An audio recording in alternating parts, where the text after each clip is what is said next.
Hey everybody, welcome to High Shop Collective. Hello. Tonight we are going to be playing some Lancer, finishing up our two-shot that Ethan is running for us. Thank you, Ethan, for putting all this together. I It's tons did of fun. it. Yes. Yeah. This Maybe is, nobody will die this time. I don't. I mean, Maybe we'll find out. We'll find out. we will find out. Yeah. Let's see, real quick, just to get like High Shop Collective announcements out of the way. Big thing is, of course, upcoming is PAX. PAX Unplugged is upcoming, and a bunch of us are gonna go. A bunch of our buds from various. Nikki, you're going? Yes, yes. So many people are gonna be there. It's such a fun time, and it's like so easy to enjoy. I need money. I need to buy my plane ticket. Yeah, that's right. You gotta get all the travel sorted. Gotta get the badges. Gotta get the stuff. I get to drive. It's 2.5 hours away. Nice, nice. Yeah, and then are you guys gonna stay there? Are you gonna get a hotel in Center City? Yeah, I'll stay somewhere. I don't know. Mm-hmm, mm-hmm, mm-hmm. That's later problems. That's like I have paychecks in my hand problems. Yeah, we have a PAX Unplugged survival guide episode that's going to come out on the podcast. Rich and I have already recorded it. It's super excited to get that out. So that's coming. That'll be really dope. And then by way of streams, right? So right now we're doing Mechanized Mayhem tonight. Mm-hmm. Red Markets is still on hiatus until October. We're just going to take basically the rest of this month off and recoup rest and hit it hard in October. On Friday, Midway Madness with Taylor as the GM running some D&D. Heckna. Spooky Carnival. Spooky Carnival, very spooky. And then Saturday is really busy for us. Rich is going to finish out his big charity drive where he streams for 10 hours a day every Saturday. And I think I'm going to get to join him. Actually, I think myself and my son will join Rich and play some games together. You know, comedic genius, that one. Yeah. As I found out earlier, I don't know how I'm going to kill you guys tonight. My heart's too warm. It's fuzzy. Like the Grinch, your heart grew 10 times. Yeah, it grew 3 sizes, which is a pretty scary medical condition, but that is worth it. An emergency room visit is what that is. Mm-hmm. So that's going to happen in the middle of the day on Saturday, and then Saturday evening we have Mass Effect. Yeah, and I think there's another like Mass Effect game happening right now on another channel. Yeah, it's out there. Weave the Tail. Weave the Tail. That's right. It grows, it expands. Yes, that is now 3 channels that have played Mass Effect using the rule set that Casey and Taylor and team put together. Which is really exciting. We can make it 4 on Beholder, maybe. Let's do it. Let's do it. Yay. You could also, somebody's got to do it, but somebody has to do what BioWare's too afraid to do and let people be gay. Because they're real stingy with that. So, who's going to do that other than a bunch of tabletop nerds? That's right. Like, That's right. Say let them be gay. Yeah, you can't. It's really tough. You can't do that in Mass Effect. Like you just straight up can't. I don't play Mass Effect. They queer bait in every single game. Yep. In our game, in the game on my show, everybody is gay. No matter Always. Well, there you go. Every NPC as Mass Effect is gay. should be. Yeah. It's a very like. Come on, like come on. It's ready. There's aliens walking around. Like who's going to be really like mussed and fussed about? Yeah. Like what one species does in that game. Right. Yeah. It's wild.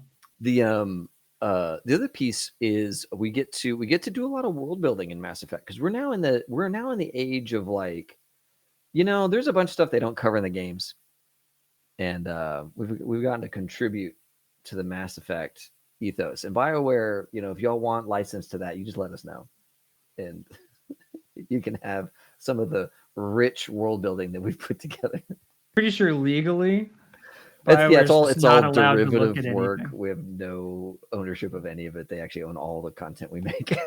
Well, BioWare is like not even allowed. I've seen this a lot of times with like podcasts. People be like, "Hey, I love all your theories and I love all your ideas. I don't read them because then I'm influenced by what you say, and then that's not the story I was making." So it's like, it's a whole thing. Yep. Truth to the story, truth to the narrative. All right. On Sunday, we're not even done. On Sunday, we're doing Rise of Orpheon, our D&D game, run by Sam, Gunmetal. It's going to happen on Sunday. Rich Ramner's on Tuesday. Just tons of stuff. So yeah, I don't know if you've looked at October, but y'all just enjoy your free time now. Right. Because October, you're not going to be doing anything but tuning into High Shelf Collective. It's popping off. Yeah, it's really nuts. It's really nuts. So it's busier than my work calendar, and that says a lot. Yeah. And joining us tonight, of course, Nikki. Will you introduce yourself to the lovely folks? You're piloting a mech with us into the fray. I am, and this is the first time I'm doing a Mech and Lancer. Yes. I played Mech Warrior before, but that's different. I'm Nikki, aka Beholder to No One, and I can be found on the internet wherever Beholder to No One is, where I do way too many shows, and I also do way too much work, and I'm on a whole bunch of shit. So you can also find me on Chaotic Wonderful, which is my show that I produce, and on next Thursday will be our last Wander Home game, which is adorably sad. Super adorably sad.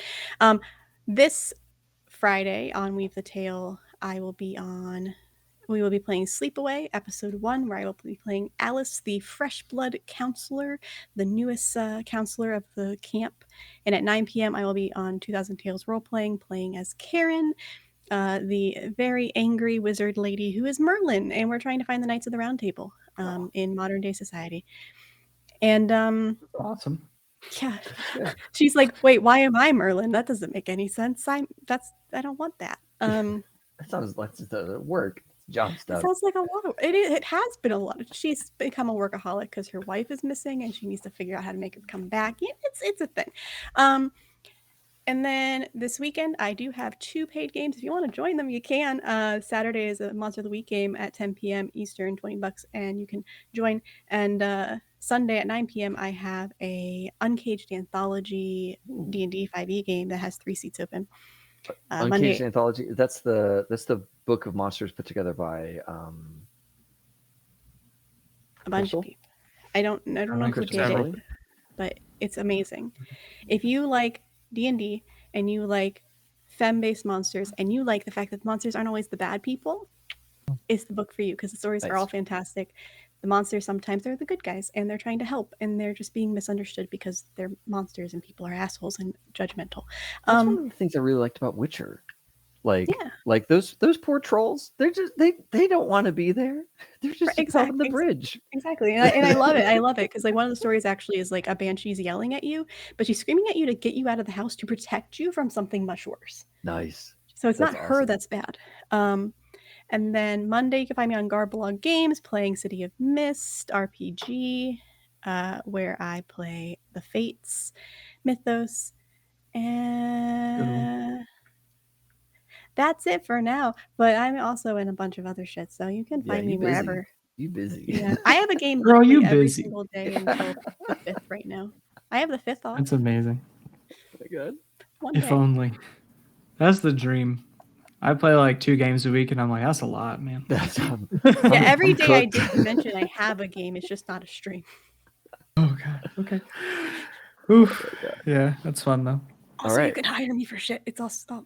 That's it. Yes. Hire Nikki. I mean, if you learn anything tonight, it's that you should hire Nikki for things. Pay me money so I can afford to go to PAX U. Yes, exactly. And PAX U is the goods. It's the goods. One great thing about PAX U is once you buy your badge and you get your housing sorted out, you don't have to buy events. You don't have to pay for individual events. You just get to attend. Yeah, I technically just have to pay for my plane ticket. So. Oh, nice. That's good. Everything else I will is be covered. That's working, really good. So. Ah, yes. All right. Well, Ethan, get us into this. Get us into the mix, man. We're ready to cook. We did this like crazy like Hunger Games race thing. Yeah. Where we had to like earn our mechs. You had to earn your mechs. And that's just my fun way of, saying like, hey, let's learn how to be pilots first. You got to walk before you can run in a mechanized chassis. Yeah. But yeah, we made some characters. We ran through, and also, of course, a bunch of people died in just really gruesome ways that the audience finds incredibly entertaining. Can't forget that. We almost died. Like, I think we were twice one roll away from death. Pretty much. I mean, you guys are the player characters, so you're going to make it to that last fight. It's just how hurt are you when you get there is really the question. That's the stakes. And you guys are maybe a little scuffed up. I didn't roll too well on my damage, so you're not like dying or anything. But yeah, you all found yourselves in the final combat up against the defending champions, which consists of, just in case you forgot, Zerk, Mammoth, Death Rain, and Father Matanza, their crew of mechs. And then, you know what? Just because people met the donation incentive, they met the bit goal, the subscriber goal. Yes. Home team advantage, they got 2 squads of gladiators with them. So that's what you're up against. What I would like somebody to do is just let me know, where's your bomb? Where's your exfil point? I do need to put that on the map because that will likely become important at some point. Right. Here, let me just pick a spot. It's, anywhere works. Here we go. It was supposed to be where we could escape, right? Yes. Yeah. I mean, maybe there's sewer tunnels. Maybe there's just a wall that's close to the axle. Like what? Yeah. Like they could technically be anywhere. Yeah. Is it on an edge or is it like in the ground? I think it's on the ground. I think we decided that they were like tunnels underneath that we could bomb to. Having scrolled down on Roll20 though, I'm going to request that we actually put that place we need to be directly behind where we are right now. I don't know about that one. Because this looks like it's going to be a rough one here. You see that little hex in the middle, that little like big cover hex. I'm going to say it's like pool. You can put the cue ball anywhere on the other side of that line. Of this one? Of this one, yeah. Anywhere on the side further away from that one. Oh, that's rude. Oh, boy. Yeah. But it can be anywhere. Hey, anywhere. Can it be directly under them? Under the bad guys? Yeah. Yeah. If you want. I mean, that sounds like we don't make it. I mean, they would blow up. I'm at that now, thinking if we win, do we get to escape? Technically, the map, this is so Lancer has sit reps, and I didn't want to make things too complicated for you guys your first way out, but sit reps are basically like objectives, and it can be like escort missions, holdout missions, like pretty much anything. Technically, this map is for a gauntlet where whoever has the most people in that little target zone at the end of however many rounds wins. So technically, that would be a great spot to put a bomb because that is the target zone, but you don't have to do that. Wait, they're in the target zone? They're in the target zone. That's bullshit. Yeah. What bullshit game is this? Home field advantage is what we call that. Yeah. I mean, it's not like the deck is stacked against us as it is or anything, All right. How about we put it right here? Right here. So we can blow up this entire crew and the wall behind them. That's fair. So That the is entire fair. left crew. All right. So I'd give that to you, but yeah. Somebody draw an object on the map and just have it there, and we'll call it a day. I got you. You got it? I already did. I drew a circle. I see it. All right. Cool. So that's going to be your exfiltration point. So that's the goal. Everybody's just got to get there. No worries. We're up here. That's like pretty close. That's like, let's see. How many hexes is that? That's a solid 26. So that'll take you on average about 5.5 rounds. If you move your whole movement and beeline. I am super fast. We got this. I got this at least. Yeah. No. We have to get there and then explode our way into the sewers below or through the wall. Into the sewers I'll below. give you for the bomb because I believe you guys rolled extremely well to make that. I'm going to give you sensors 10 to connect to that bomb. So to detonate it, you have to be within 10 hexes. Okay. So we're kind of talking like around this cover, if I can make it do the thing. That's here. So yeah, around there is kind of where you want to be. Okay. To detonate it, and then whoever's standing there when you detonate it, they're going to take a few d6 of damage. It's going to be pretty severe. Gotcha. if anybody's still standing there. Who knows? Well, that's Okay. rude. Okay. And then Well- we just have to survive long enough to get to that spot. How long does it take me to get there? Hold on. Where am I? Which one am I? I don't know. I can't see. I I'm zoomed mean, out. your movement is what? We'll just got? we'll just Speed zoom is in on 5. zoom in on our heroes. Oh, Flamingo looks great. Yeah, too bad. I'm going to be piloting Flamingo tonight, folks. Our dear friend Lewis, he wasn't feeling under the weather. Yeah. But look Pretty at sudden that. stuff. But, Look at that butte on the right over there. So pretty. Yeah, we got some custom Photoshop work up in Yeah. there. That's pretty good. I did not like the fact that the cloak and the legs were the same color, so I had to fix it. That is extremely valid. The cloak had to be the same red as the hood. Ooh, you know what's great? You know what's really great is that I kind of start maybe with already a little bit of cover because I'm behind this guy. So just to let you know, the way cover works and the hexes aren't exactly aligned, so we'll have to play a little Calvin ball with how we're going to determine it. But basically, if a line goes through like, say, like a third. So like if I'm drawing a straight line, this line on the map, that's soft cover. If I move it over a little bit, that's hard cover. Gotcha. So if it's like blocking most of the line of sight, it's soft cover. If it's blocking the whole thing, it's hard cover, and those work slightly differently. But got it. Okay. But yeah, so the way combat works in Lancer, we don't roll initiative. You guys go first, and then I go, and then whoever went first picks somebody else to go on y'all's team, and it goes back and forth until everybody's gone once, and then we just keep going like that. So you all can nominate somebody to have the first move. I have a quick question, though this is kind of metagamey. If we would have known that it's 10 spaces away, because I picked that space specifically because, well, we wanted to break open the thing so we can escape. But if it's going to be in the tunnels and we can escape through the tunnels, could we have put it closer so that, because we would know that it was 10? Because my brain was thinking it detonates at a particular time, or we could do it from farther away. Oh. I mean, That's why I put it there. If you want it on a timer, y'all can roll me like a D4 and it'll go off after that many rounds, and you can place it somewhere else. So it's kind of up to you. It's about the same. You know? Doesn't matter to me. That's fine. We'll leave it where it is. I just wanted to. That was all. It's all good. Let's see. Targets within range. All right. So each round you get to do an attack and a move, right? So yeah, on CompCon there's this handy little page that is action economy. It's in the compendium. Love so you can that. take a full action or 2 quick actions. You can move. You can overcharge. You have a reaction, and you have free actions.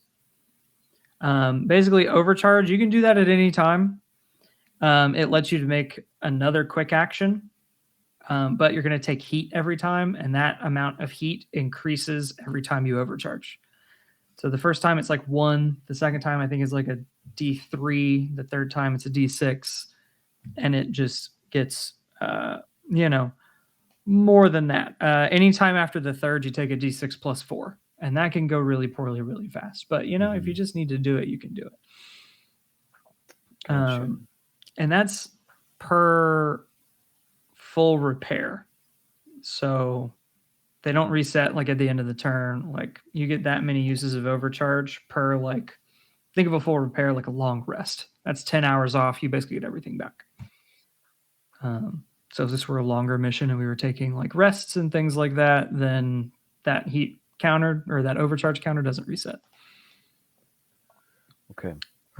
But yeah, so who would like to go first? And we'll kind of go through.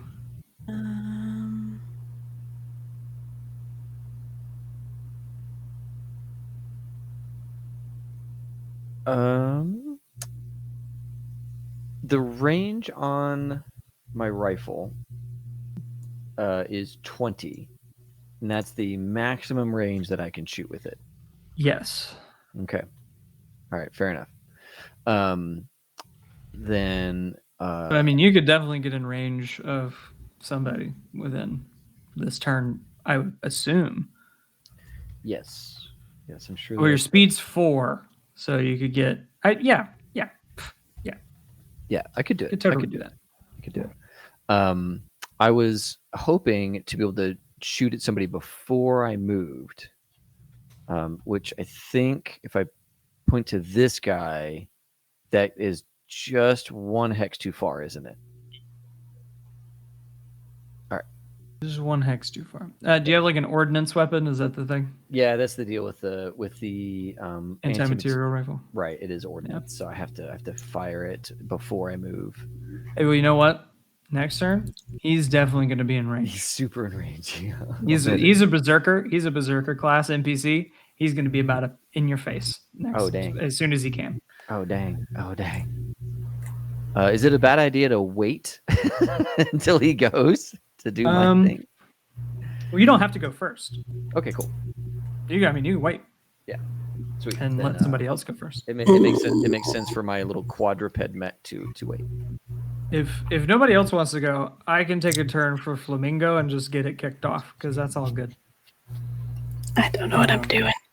I think my goal is to run to the thing to set off the bomb, but okay, because I think I'm one of the faster ones.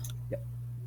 Probably, yeah. Okay. Well, to get it started, I'll see, and just to make sure I understand it, I'll take a turn here with Flamingo and see what happens. Yes. So, as a free action, Flamingo and his mech can issue an order. Let me double check. Let me make sure that's all kosher. Oh yeah, because he's got leadership. He's got leadership, yeah. Yes. Let me make sure I know what that does, really quick.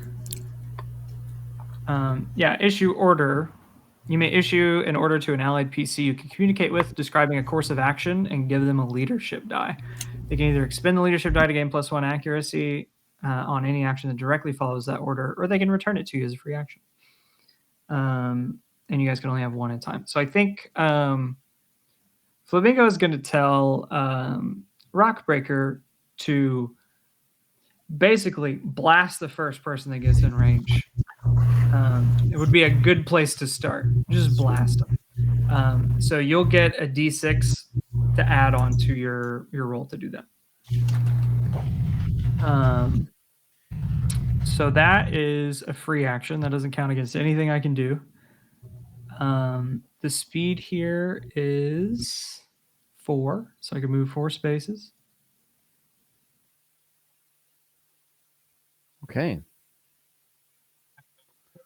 See, Flamingo is really easy to see. It's very nice. Yeah, he's super solid. Super visible. It would be kind of cool if Flamingo ended up with a touch of cover. Yeah, let me see if I can get. I'll just use. I feel like this is probably the side we're going to favor. This left side. That kind of makes sense because that's going to be our target. Closer to the bomb, closer to the exit. That sort of thing. Yep.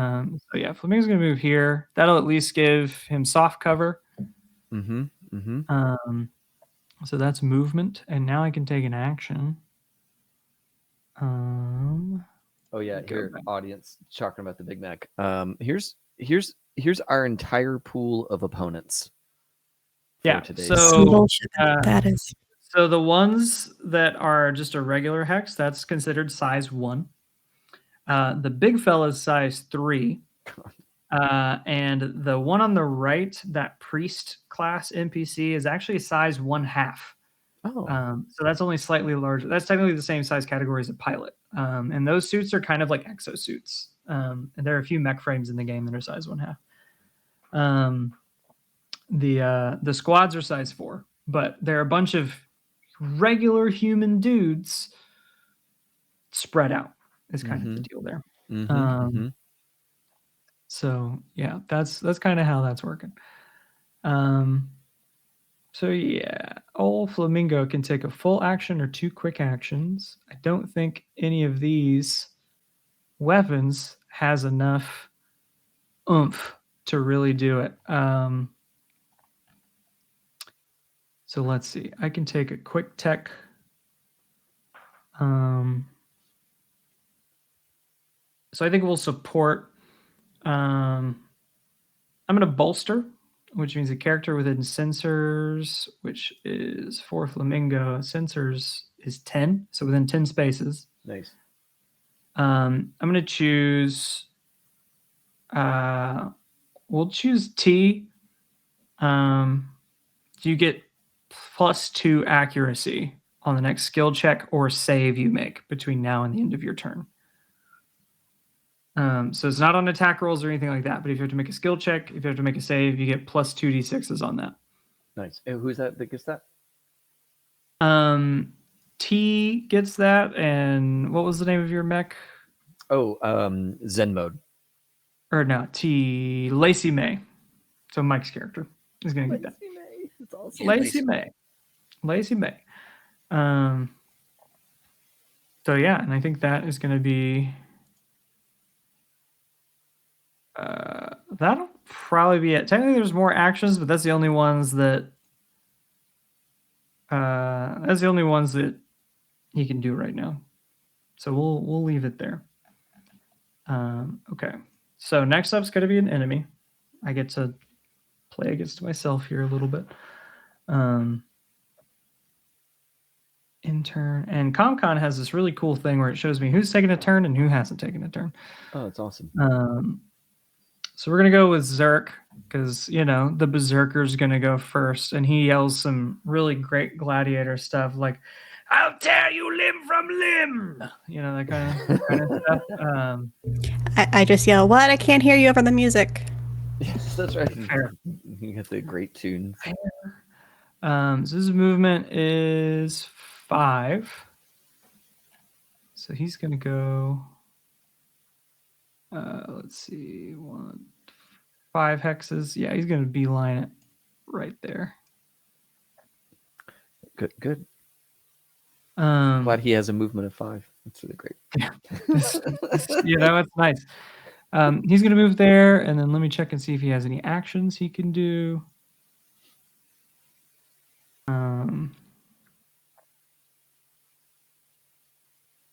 Let's see. Nope, doesn't look like it.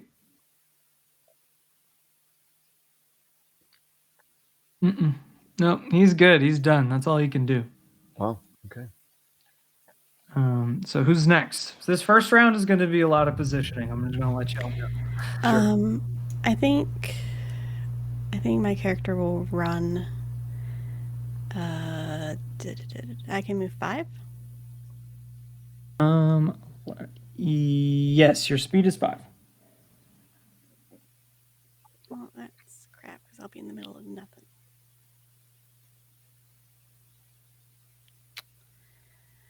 Okay. It feels like there's a lot of space right now. It's not going to feel like that in like 2 rounds when everybody's all in the same spot. Yep. I'm going to move 5 forward. Good. Can you move your token? No. Ooh, let me see if I can fix that really quick. How do I do that? Right click and assign to. That's good. Right click. Got this. I don't see that. I don't remember the name of it, but there should be like double click or right click or something like that. Might be double click. You know what? I think there's like no character sheets in this whole roll. There doesn't have to be a character sheet. Hold on, let me open a different one. Controlled by? There we go. There it is. Controlled by. Oh yeah, you have to like open it and edit it. Nikki. There you go. 1, 2, 3. Controlled by Mike. 5. Controlled I run there. David. There we go. Okay. Awesome. And then where's my butt? Where's the things? There's this.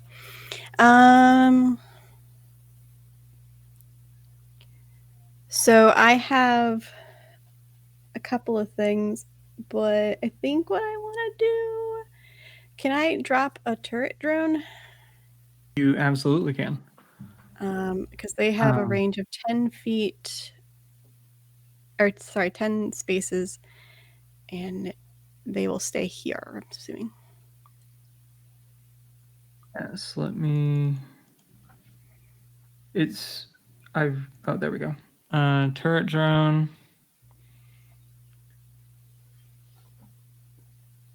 Yeah, so it's a turret attack reaction. Yeah. Berserker's moving forward. Mm-hmm. Looks like team's shifting left, dropping turrets. Do I click something on my sheet to track it? I think you can click down the like charges on it because there's 3 charges.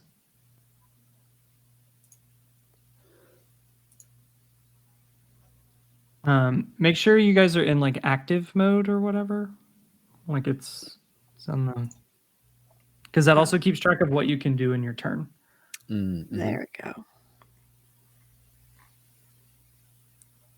Deploy. Deploy turret. And then if you just make it like a square or something on the hex that it is, because I think you just drop it on an adjacent. Okay. This one.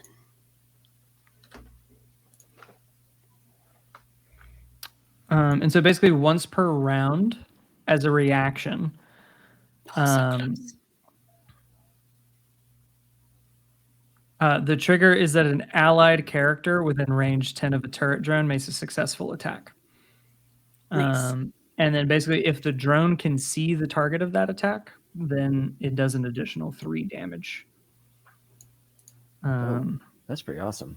Yeah, so it's basically just, but it's once per round per turret, so it's like, you know, you should add a little bit of damage, but everything helps. Yeah. Okay, is there anything left on your turn? That's a great question. Deploy turret drones, a quick action, so you have another one if there's anybody in range or anything. Everything I have is the closest is 10 because I think, yeah, range 10. Can I ready an action? Can I like shoot somebody when they get into the 10 of me? That's a great question. Or I don't think I can do that actually. Prepare. Yeah, so you can hold a quick action for a specified trigger.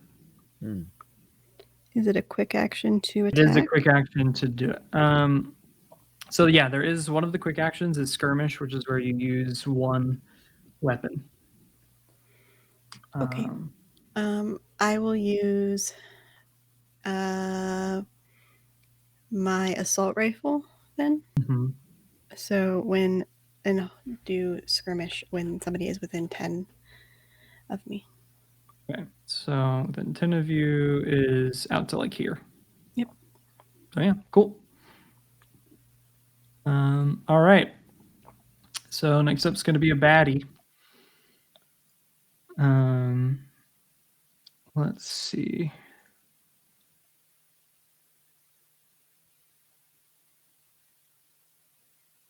What's the range on this? That is not as much range as you would expect for, you know, a thing that's called an archer, right?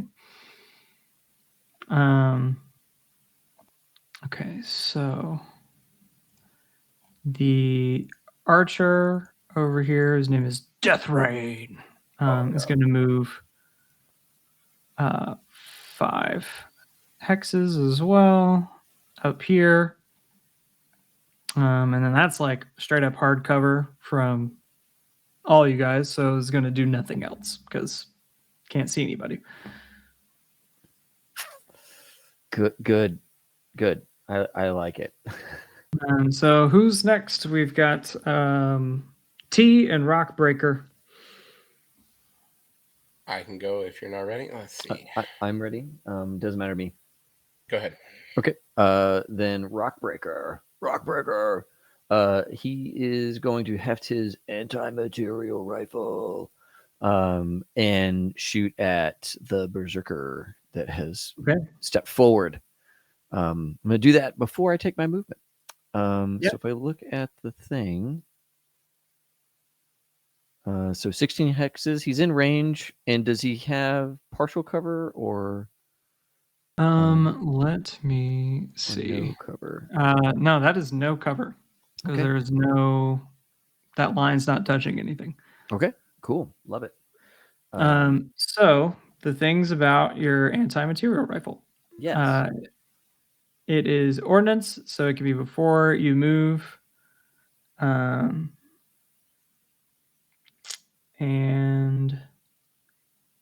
it's loading, so you can only you have to stabilize or what have you to do that. Right. It has a +1 accuracy because it is an accurate weapon. And you already have another accuracy, so then that'll be 2 accuracy on that roll.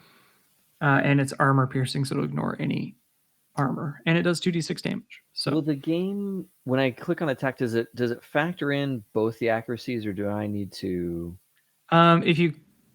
I believe if you click on the attack, it should have like an accuracies button, and then you can like roll your accuracies. Gotcha. Okay, got it. But CompCon doesn't. There's no like fun animation or anything. It just gives you numbers. So if you want to like roll those, you can do that. All right. Well, I will. Yeah. It becomes a little. The syntax gets a little complicated in roll d20 or in roll 20 because it's like roll 1d20 plus 2d6, keep highest. Yeah. You know, that sort of deal. But yeah. Okay. So, because I get the 2d6 for damage, right? Yeah, 2d6 for damage, but then you get an accuracy because it's an accurate weapon, and you get 1 leadership. That's right. I get the leadership coming at me. Flamingo. That's right. That's right. Okay. All right. Well, I rolled my attack. Okay, what was that roll? And it says hit. Or what? What is the number? Oh, my apologies. What is the difficulty I needed to put in? So the evade, if you're shooting Zerk, the evade of Zerk is 8. So you have to beat an 8. Okay. There we go. Difficulty of 8, accuracy 2. Okay.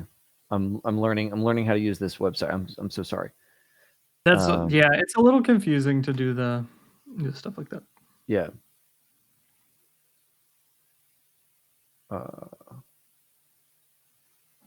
Okay. Add accuracy. Yeah. And then maybe. I think I got an 11 after everything. I'm sorry. Maybe I should have sat down with you and looked at this ahead of time. Actually, you can also just roll dice and roll 20 if you want to, or real dice. The CompCon rolling is a little tough for me to parse too. Here we go. Here, I got a D20. I got 2d6. Okay, that's how I'm gonna do this. I'm so sorry to do. You're good. Man, we're learning. We are learning. All right. So on the 20, I got a 9, and then I add both d6. So you roll 2d6 and you keep the highest d6. Gotcha. Okay, cool. So that'd be a 13 total. Okay. On the once I add my dice together. So that's a hit. So now you're gonna roll your 2d6 kinetic damage. Okay, cool. Sweet. That is a total of 4. Okay, 1 cool. and a 3. Sounds good. You see this massive anti-material round hit and kind of embeds itself in just this thing's like really thick frame. So it definitely hurt. It definitely got through that armor, but Zerk didn't even notice. It doesn't seem like. Okay. Cool. He's like good. On you. Good. I love it. But yeah, that did some solid damage. Maybe what I want to do is, I think what I want to do is move to maybe I want to move to here. So that's 3 hexes. Okay. And that should give me cover from Well, yeah, it may or may not give me cover from people. But I want to give space here. You could probably hide behind me, couldn't you, T? And still get cover from the big guys. I'm gonna run in a different direction. Oh, okay, cool. Well then I will. Yeah, I will hang here because I still want to be able to see my bad guy that I'm looking at. Other thing is that you still have another quick action. Ooh, what can I do with a quick action? Here, let's look at. So, yeah, so your quick actions, you can skirmish, which is attack with one weapon, which is what you just did with your anti-material rifle. Yep. You can boost, which allows you to move spaces equal to your speed. So you want to move further. Okay. You can ram, grapple. You can also perform a quick tech action, attempt to hide, or look for a hidden target with search. Okay. I think. What does prepare do? Prepare lets you set a prepare. trigger for a quick action. Yeah. Okay. Cool. But what about reload? Is reload like a full action? Oh, that is Is that a stabilize? It's a quick action. Stabilize. So stabilize is a full action, which is to reload, patch up, and cool down a mech or in conditions affecting it. I don't know. Is reload? Can you just do that as a quick action? Reload is a quick action. There's a It's on the reload list. pilot only quick action. Oh, it does say pilot only. Oh, okay. Oh, you know what? Ha ha ha ha. Is this dude? Let's see here. So that's 2d6, but every other turn, basically. Yeah, hold on a second. Ha ha ha. Let's snap to center. Now that I'm here. Oh. All right. I'm gonna mortar this dude. Is what I'm gonna do.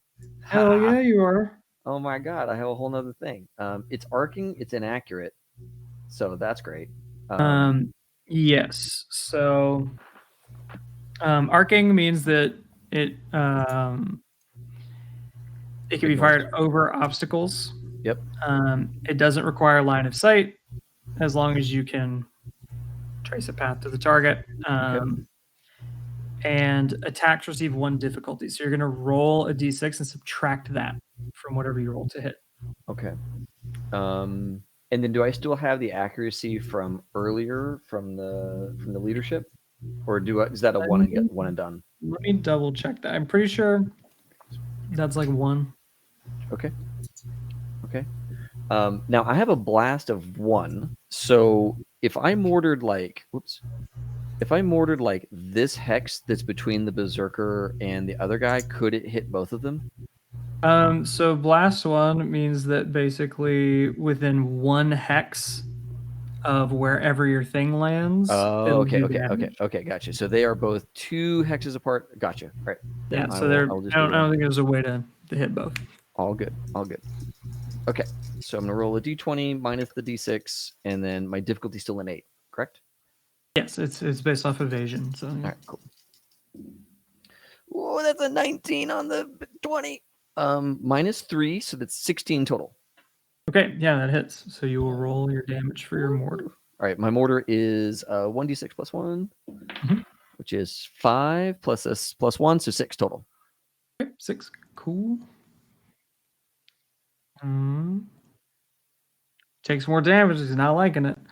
And the announcer is just going wild. It's like, looks like we've got a ringer here, folks. We've got Rockbreaker with a long range setup here. We got anti-mat rifles and a mortar.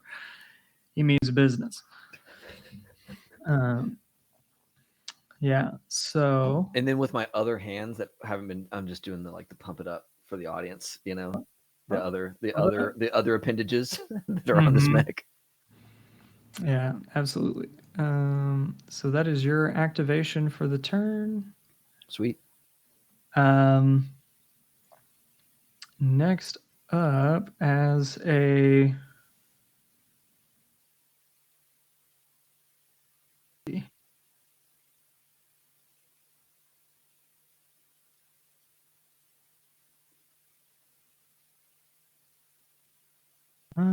okay.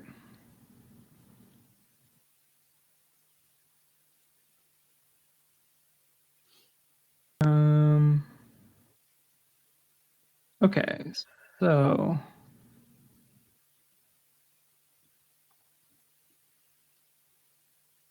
yeah, so next up is going to be Father Matanza, the priest class adversary, and is going to move 5 spaces.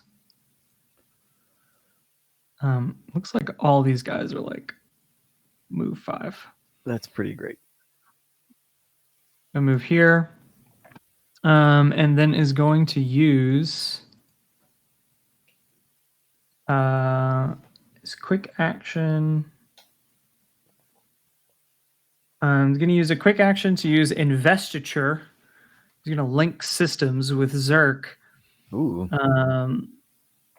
which will give Zerk +1 accuracy on all attacks,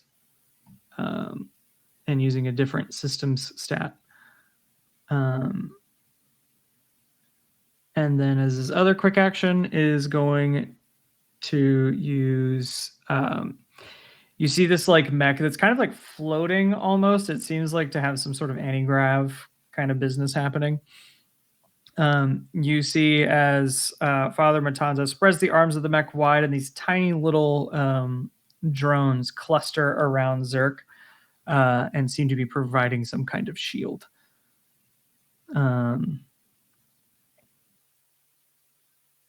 You know, in hindsight, maybe a little silly, but that's what he did. That's awesome. So yes, and that'll be his 2 actions and his movement. So in the turn there. Next up is T. All right. So let's see. T is let's see here. First off, he is going to try to drop a mortar. Yes. Pretty sure 15 hex is right on the bad guy there. Yes. So we're gonna start off by doing that because what's his name is in range 2. So that's gonna be a skirmish shot. Yep. So that'll be, remember to subtract the d6 because it's inaccurate. But other than that, you're going against their evasion stats, which for Zerk is 8. Father Matanza, a little tougher to hit. He's tiny. Ooh. I rolled a 19. Damn. And then let's minus Probably that doesn't. 6. Ooh, but it did roll a 6 for the minus. So it's a 13. So it's a 13. That still hits both of them. Okay. And then that does 16 plus 1 points of damage. 1d6 plus 1. Yeah, sorry. 1d6. So 4 plus 1, so 5 points of damage there. Okay, 5 points to both of them. Let me do that really quick.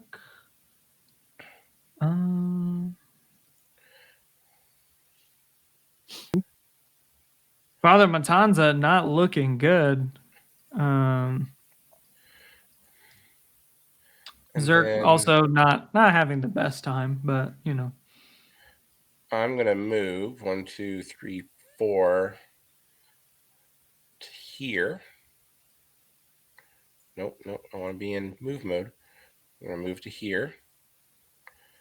It's by 4, and then I am going to drop a smoke grenade right there. Mm. And so it is a blast 2. So everyone within 2 of that gets soft cover. Oh, nice. Look at you giving yourself soft cover. That's awesome. Yeah. There's a really fun condition in this game called Invisible. I love the way they do it in this game. Every attack has a 50% chance of missing. You flip a coin, roll a d20, however you want to do it. If it's 50-50, it just misses. Yes. It doesn't even matter. Cool. So everybody here has soft cover within 2. So that covers everybody but Flamingo and Rockbreaker. Anything else on your turn? I think that's it because that's my 2 actions and my move. So I think that's it. Yeah, the smoke charges, deploy that's a quick, and mortar's quick. Yeah. All good. Cool. we got now tricks. We got tricks up in here, man. So now just the rest of these folk will take their turns. Let's see. You see the Goliath class mech mammoth is going to move 3. Oh, this is the tricky part. I'm just going to hit. That works, kind of. There we go. That fits. Let me see what else you can do. This is sensors. 10. Wish I could pop all of these abilities. Oh, there we go. I did it.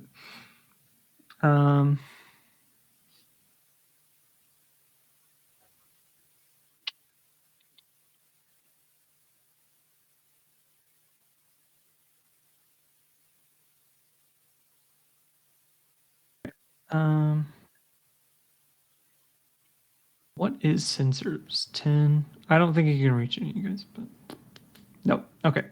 So yeah, the big vac will be good there. And then the squads will move. Yikes. They both can move 4. I mean, you're saying yikes. I'm saying yikes because I got to figure out where these guys can actually move. They're a little, so they're like fluid, right? Because they're just dudes. So right. I'm gonna go 1, 2, 3, 4, and then you just know they're not actually in the cover. They're just spreading around it. They're just kind of around there. And then 1, 2, 3, 4, and like 1 over. Same difference. But yeah, they'll move there. I don't believe they have anything that can reach quite as far as you all are.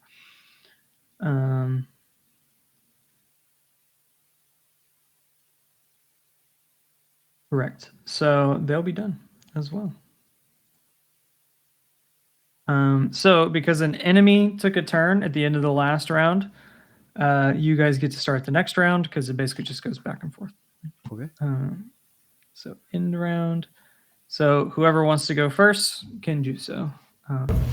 And you can nominate somebody, basically. Awesome. I don't. There's so much going on. Yes. This is not even everything that's going to go on. I know. Don't worry. This is just the opener to the combat. I have a clock. I have a clock in the background. Yep. I'm sure. Okay, so I can move 5 forward and get to the spot, here. Correct. And then that would put this dude and this dude and this dude in range. Yeah, that one has hard cover. Well, so these 2 guys at least. Yeah, those 2, they don't even have cover. And I could also, I'll probably hold off on dropping another turret so soon. So yeah, I think I'll do that. Maybe. Make it so. Because then Let me find the cover page.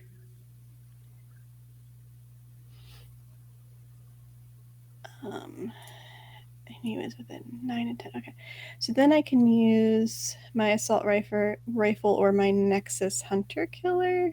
Ooh. Or both. Or both. That sounds juicy. The one cannot be dodged. The Nexus Hunter Killer, because like a bunch of little nanite drone thingies. Let's see. Nexus Hunter Killer. Use a target's E defense instead of evasion. Targets with no E defense count as having 8. Yeah. I don't know what that's good for. I don't know if it's better to use that on like fast things or big things or. Right. I think You that's never better know. to use on because evasion. I think the standard is 8, but maybe somebody's E defense would be lower. I'm guessing the big tank guy is probably got much better defense than just There are normal. E defenses that are higher than 10. There are E defenses that are lower than 8. So it's just kind of. And part of Lancer is actually learning the NPC archetypes because there's a finite list, and I'm actually supposed to tell you what they are and what's happening. So, but yeah, you can pick somebody. Okay. So if I use the assault rifle, I can use the steady aim protocol and get +1 accuracy. Yes. Is that from, what is that from? It says it's on the assault rifle. Yeah. Let me see. Yeah, so it's also reliable too, so even if you miss, it does 2 damage. Okay. Well, I won't worry about that. But the steady aim, so protocols you could just do at the start of your turn. If you do that, you can't move though. That's the thing with steady aim. So never mind. I'll just move then, and I will shoot this guy. The first guy's been hit already, right? Both of them have been hit at least once. Okay, I'm gonna shoot the first guy. Okay. So 1d20 plus 0 is what it says on my attack roll.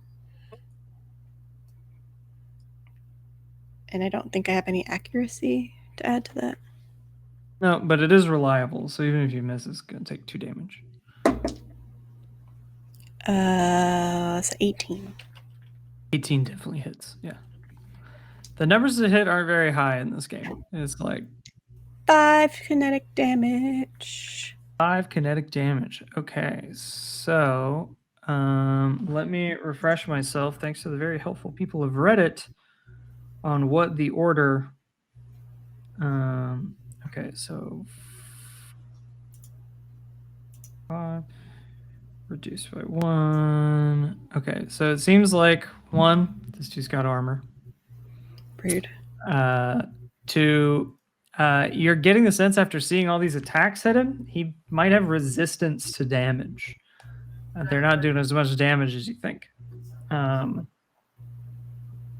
So yeah, he's still standing, but you can see the mech starting to kind of spark, and it's not doing very well because this is a very melee built frame that's having a tough time getting to you guys. He's looking around. Question. Uh-huh. Would I know that that's to any type of damage, or would the Nexus Hunter Killer do different? It's still kinetic. So far, I think this guy's taking kinetic and explosive damage, and the resistance seemed to apply to both. So that's what you would know at this point. Okay. Then I will just. And what about the person behind them? Ethan, I forgot to mention something off of my mech abilities from last turn. Is it okay to retcon in one little thing? What you got? I forgot that I'm a nuclear cavalier, which the first attack roll I make on my turn. Oh, I'm not in the danger zone. While in the danger, you got to be in the danger zone. All right, got to start getting that heat up. That's okay. Yeah. Okay. And a great way to do that: overcharge and take additional actions. You get a free action, you get a little heat. So maybe next turn, do that. There. We're getting there today. You're on the highway. And what so is? My apologies. Keep going. Very good. Okay, I'm going to. Follow-up question. If I use my quick action to attack again and then I get attacked later, will I be screwed or? Not necessarily. You still have reactions. Okay. Then I will attack again.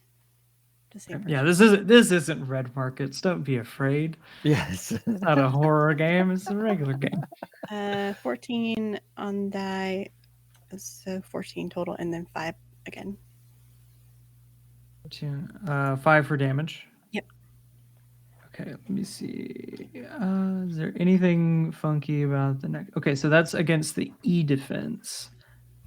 That still hits if you're going for the priest. Yes, that hits. So 5 damage. That's fun. Yeah, the priest explodes as all of these like nanites like start just wearing away at this mech. Yes. The crowd goes wild.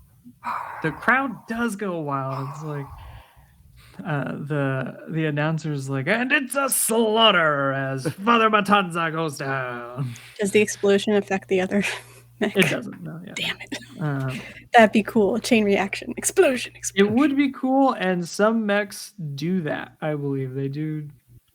I mean, you can overload your reactor if you want to do some serious damage to people near you, but that's a little silly. So I think that's both my quick actions, and I moved. So, yeah. Other than reactions, that's pretty much how it goes. Cool. I don't see where I add the little token. Oh wait, let me see if I can. I want to add a little like dead. Okay. Cool. So if that's in for you, next up will be one of the baddies. So Zerk doesn't get the benefit of Father Matanza's ability, but still gets already had resistance, but gets a little extra resistance, which doesn't do anything as well.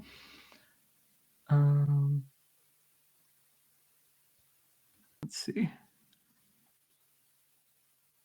Okay, this could be fun. We'll see. So Zerk is going to move 5 hexes. If I can remember where that is. Wow. He's getting so close. He will then be within range of my turret. That's good. Also really That close was to right. us. And then Zerk is going to use as a quick action avalanche charge. No. So he moves spaces equal to his speed in a straight line, ignoring reactions and engagement, and attacks a random adjacent creature, hostile or allied, with the chain axe. Can I use my reaction to put Do what? my shield up? Is that a reaction? I don't know. It'd be like purple. Everything on my screen is gray, so I don't know. Let me see. The Type 3 projected shield. That is a protocol that you can do at the beginning of your turn. Oh. The other one says, reaction. It's a quick action. God dang it. My reaction is my turret attack, I think. Okay. Never mind. I think I'm good. Could your turret attack right now as a reaction to him going in range, or only upon somebody else hitting him? I think they hit when It triggers when somebody else hits it. Yeah. Gotcha. Within range. an allied character within range 10 of a turret makes a successful attack. So one thing you can do as a reaction is brace. So it'll reduce damage at the cost of your next turn's actions. Ooh. So you won't get to do anything next turn, but it'll reduce the damage you take this turn. I don't like that. Can I decide to do that after the fact? Nope. Damn it. You're getting attacked. You decide now. No. I believe. Let me double check. I'm fine. I'll take it. Actions. Okay. Well, let's see what happens then. It's not like Blades where it's like, I resist. It's just like, No. You make that decision now. Trigger is you are hit by an attack and damage has been rolled. Yes. Okay. So So- you can decide once you're hit. And I've rolled damage. Okay. So for Zerk, gets a +1 on his attack. Oh, there's another thing. Oh boy. There's not. There's another thing there. Doesn't Oh, matter. first I need you to succeed on a hull save. No. What? No. Who? What? Let now? me see. Let me see what that is. God, do you think I'd know something so simple, but I don't know what the target number is for that. Oh, HULL. Yeah. I have a +0 to that, so that's fun. Yeah, the question I'm trying to figure out is what are you saving against? Because I don't see. What's the ability called? Juggernaut.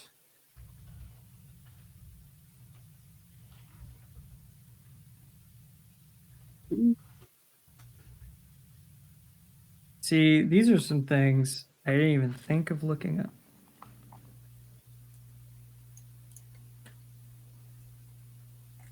Harm, bonus damage, cover, line of sight, threat, critical hits. There's so many things.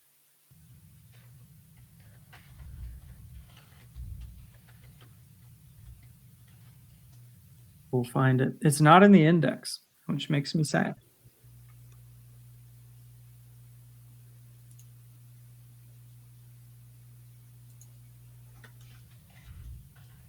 Skills.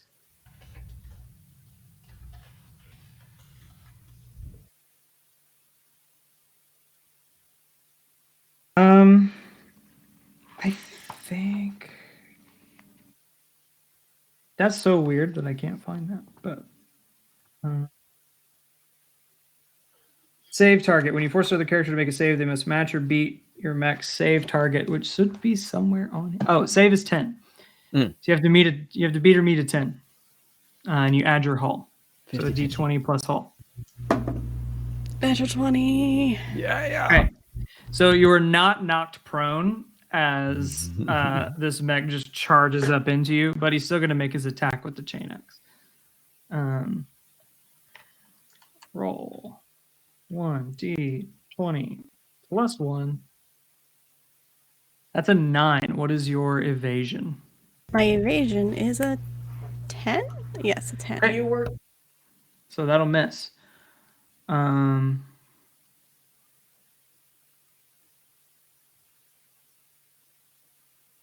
So as the other quick action, he's going to skirmish and make another attack. So same deal. Another 9, so misses. Yeah, I'm too fast. I'm just like dodge, bitch. Dodge. Yes. Jamming out to music. Like she's just dancing in her mech right now. Yes. So that's a move, 2 actions. What does this one do? Okay, so we'll see if that comes up.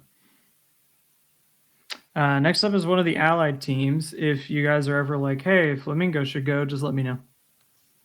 Because technically the person who took the last turn decides who takes the next turn, technically.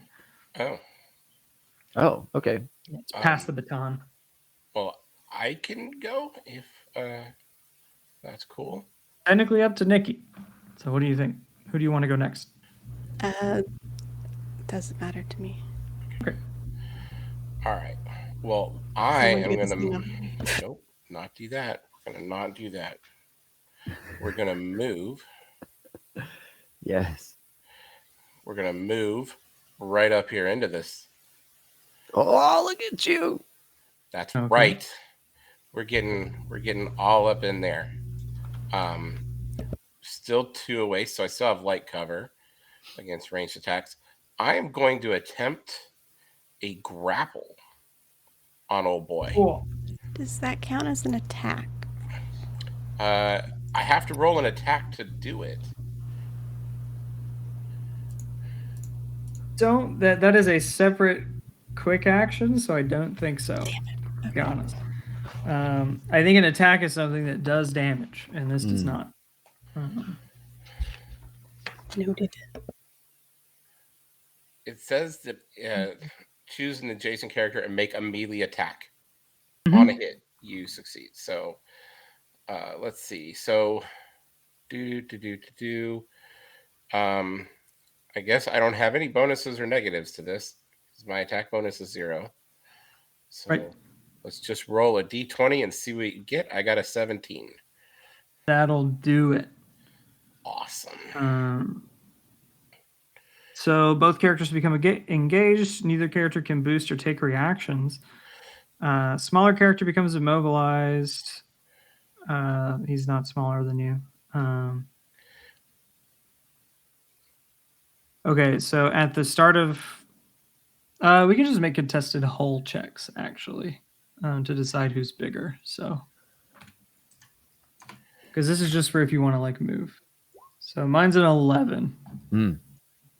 You gotta roll a d20, a d20 plus your hull. Oh, I rolled a 3 and my hull. I have no idea. Hull. I don't know. Oh, hull is 1. So 4. So basically,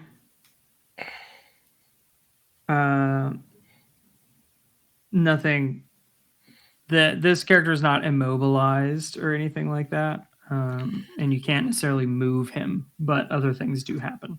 So it's the description says attempt to grab onto your target, potentially immobilizing it or riding it. Yeah. So what it says here is the smaller character becomes immobilized but moves when the larger party moves, mirroring their movement. And then if both parties are the same size, you roll to determine who's smaller. Based on your roll, you are considered smaller. Okay. So technically, you cannot move now because you are grabbed on. You have grappled. That's but fine. He's big. That's fine.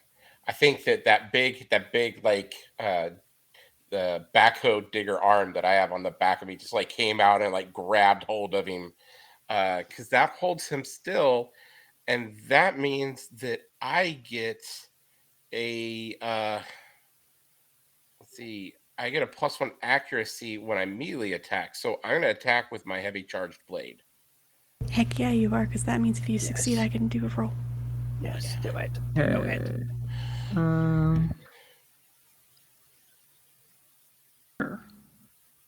Brawler. Yep. Yeah. Okay. Yeah. So you are grappling, so you get the accuracy. Yeah. Okay. So that's just a D20, right?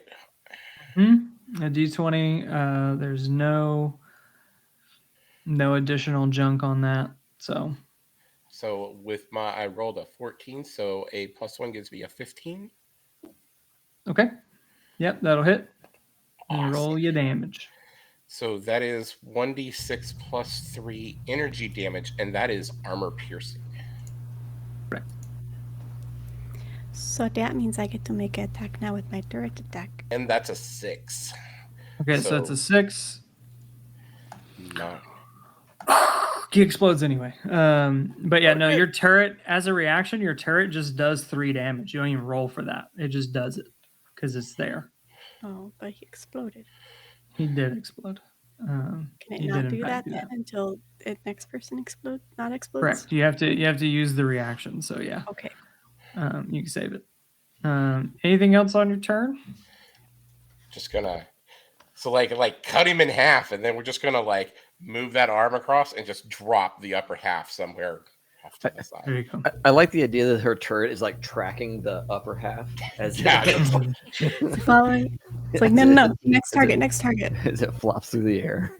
Song switches. Damn it! Fuck. Why did I connect it to hand motions? I think that's it. I think that's all I can do. Very cool. All right. End of that. Now it's an enemy. I think let's just go with the big fella. Mammoth. Uh-huh. And you see as this giant mech takes 3 steps forward and just crushes the frame of Father Matanza. Just steps right on top. Doesn't even notice. That's so terrible. Doesn't even notice. Let's see what his... I don't know what the range of his stuff is.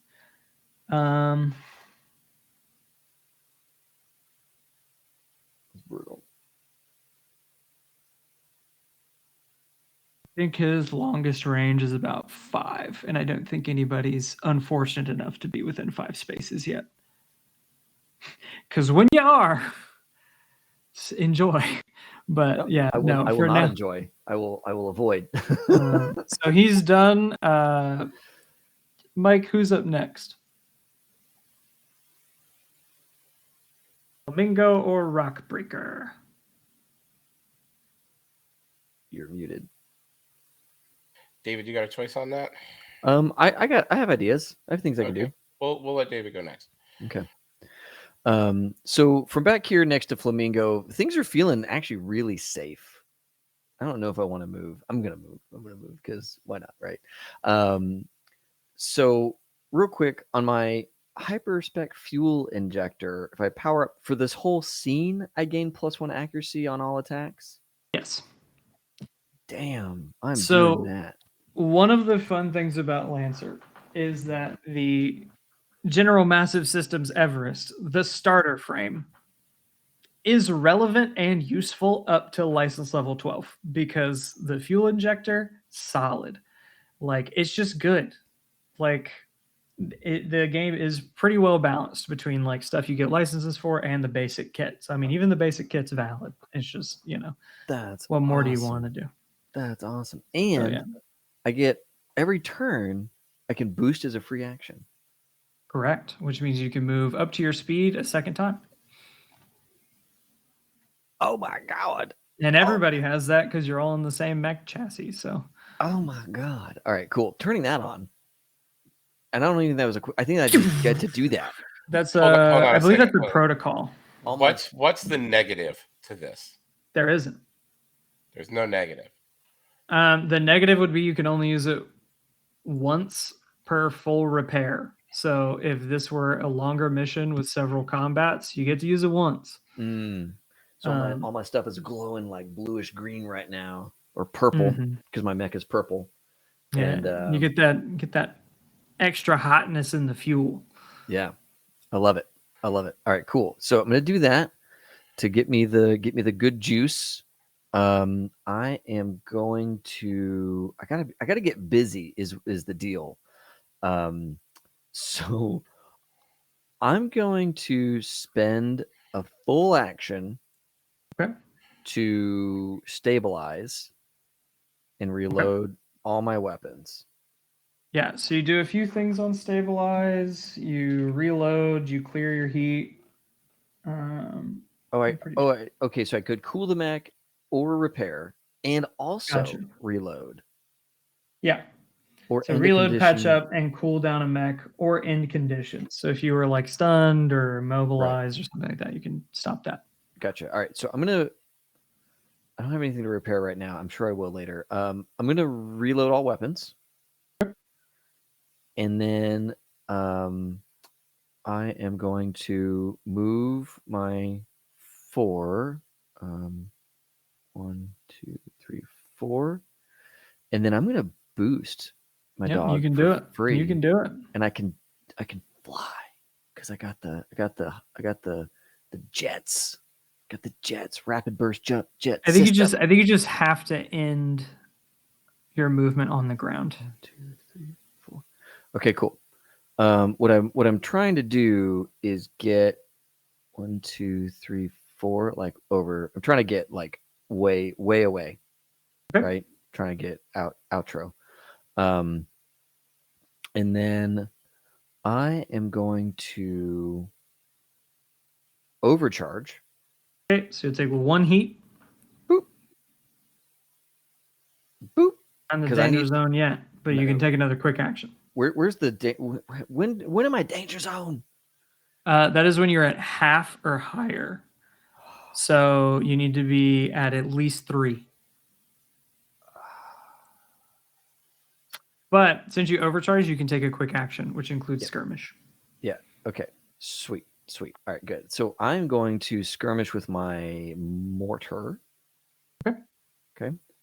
And I'm going to try and mortar like this hot spot right here. Yeah. Oh, that one. Yeah. You both of those work. Yeah, you know what I'm going for. I know what you're going for. Max damage. Yeah. So you will roll d20 minus a d6 because it's inaccurate, and see what happens. Ooh, but I have a +1 accuracy because of my fuel injection.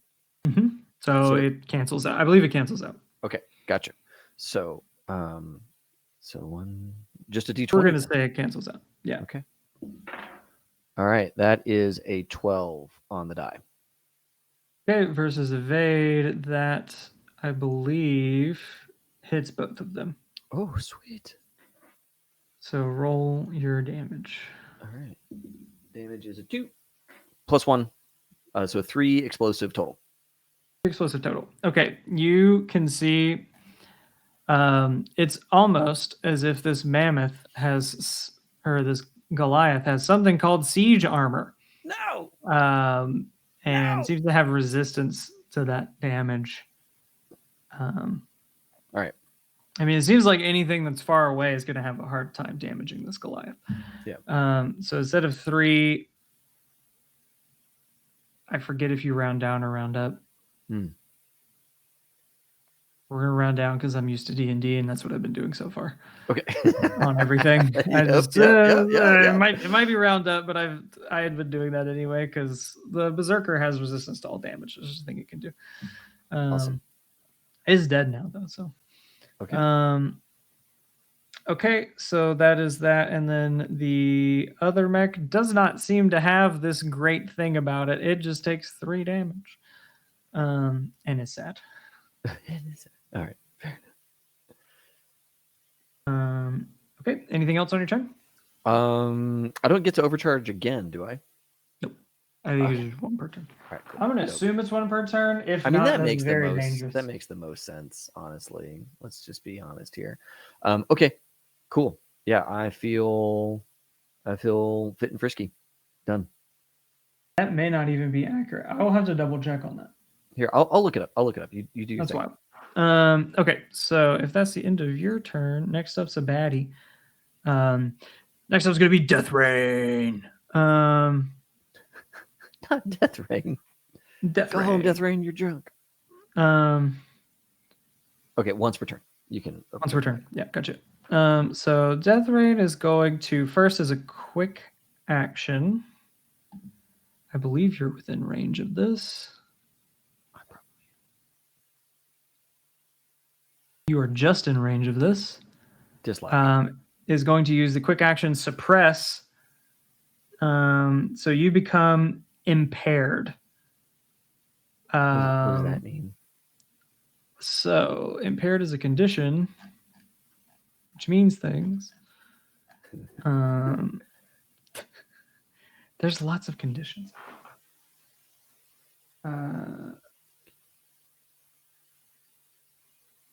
So you receive +1 difficulty on all attack saves and skill checks. Now hold up, bro. I just. Cool. I hear you. This is the one thing. This is what archers do. This is like their big ability. And does that last the whole fire, or just this turn while I'm suppressed? Kind of. It lasts until the archer uses moving target, which is a reaction that it gains. Okay. The target damages the archer or leaves the archer's line of sight.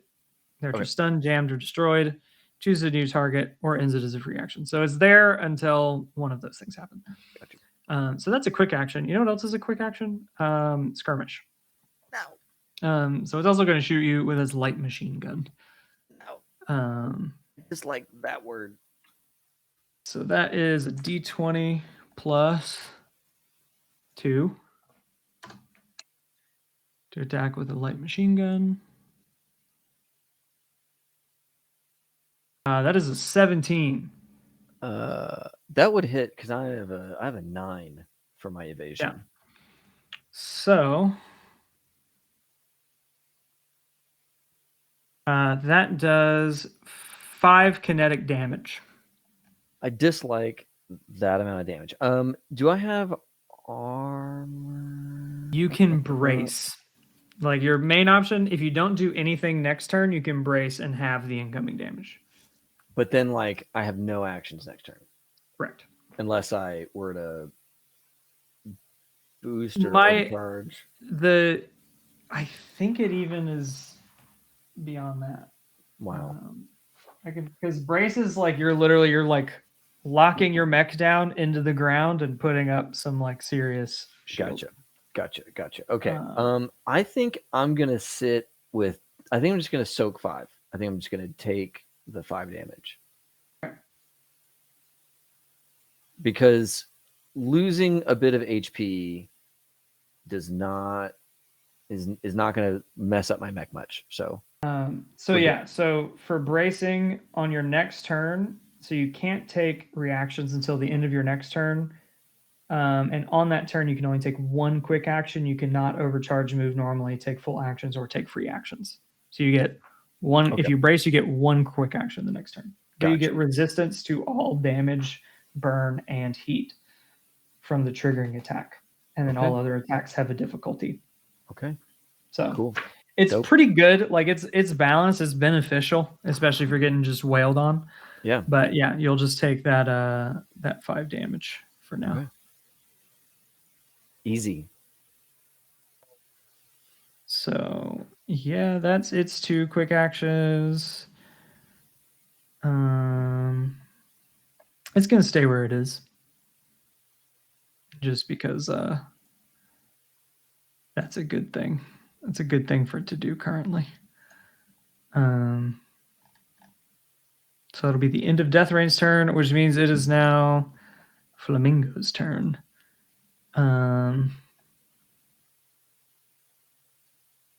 Is going to the movement for that one is 4.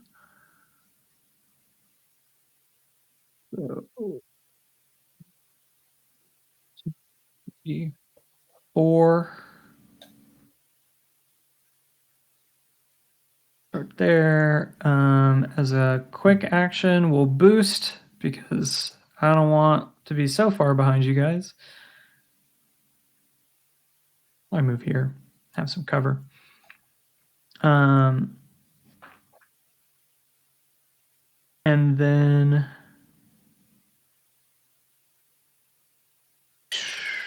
as a free action, can use leader, so I'll use another leadership die. And basically, Flamingo will tell Alarm Bell to focus on the big guy. It's a course of action. So if you do that, you get an extra D6. She does the rock on hand symbol as she's singing along to music. Still, I may or may not have music actually playing, so I can do that. And then that'll be the 2. That's the 2 quick actions boost. Or no, that's a free action. So the other quick action will bolster, just because that seems like a good thing to do, is going to bolster Rock Breaker because you're in the line of fire. Okay. So it gives you like 2.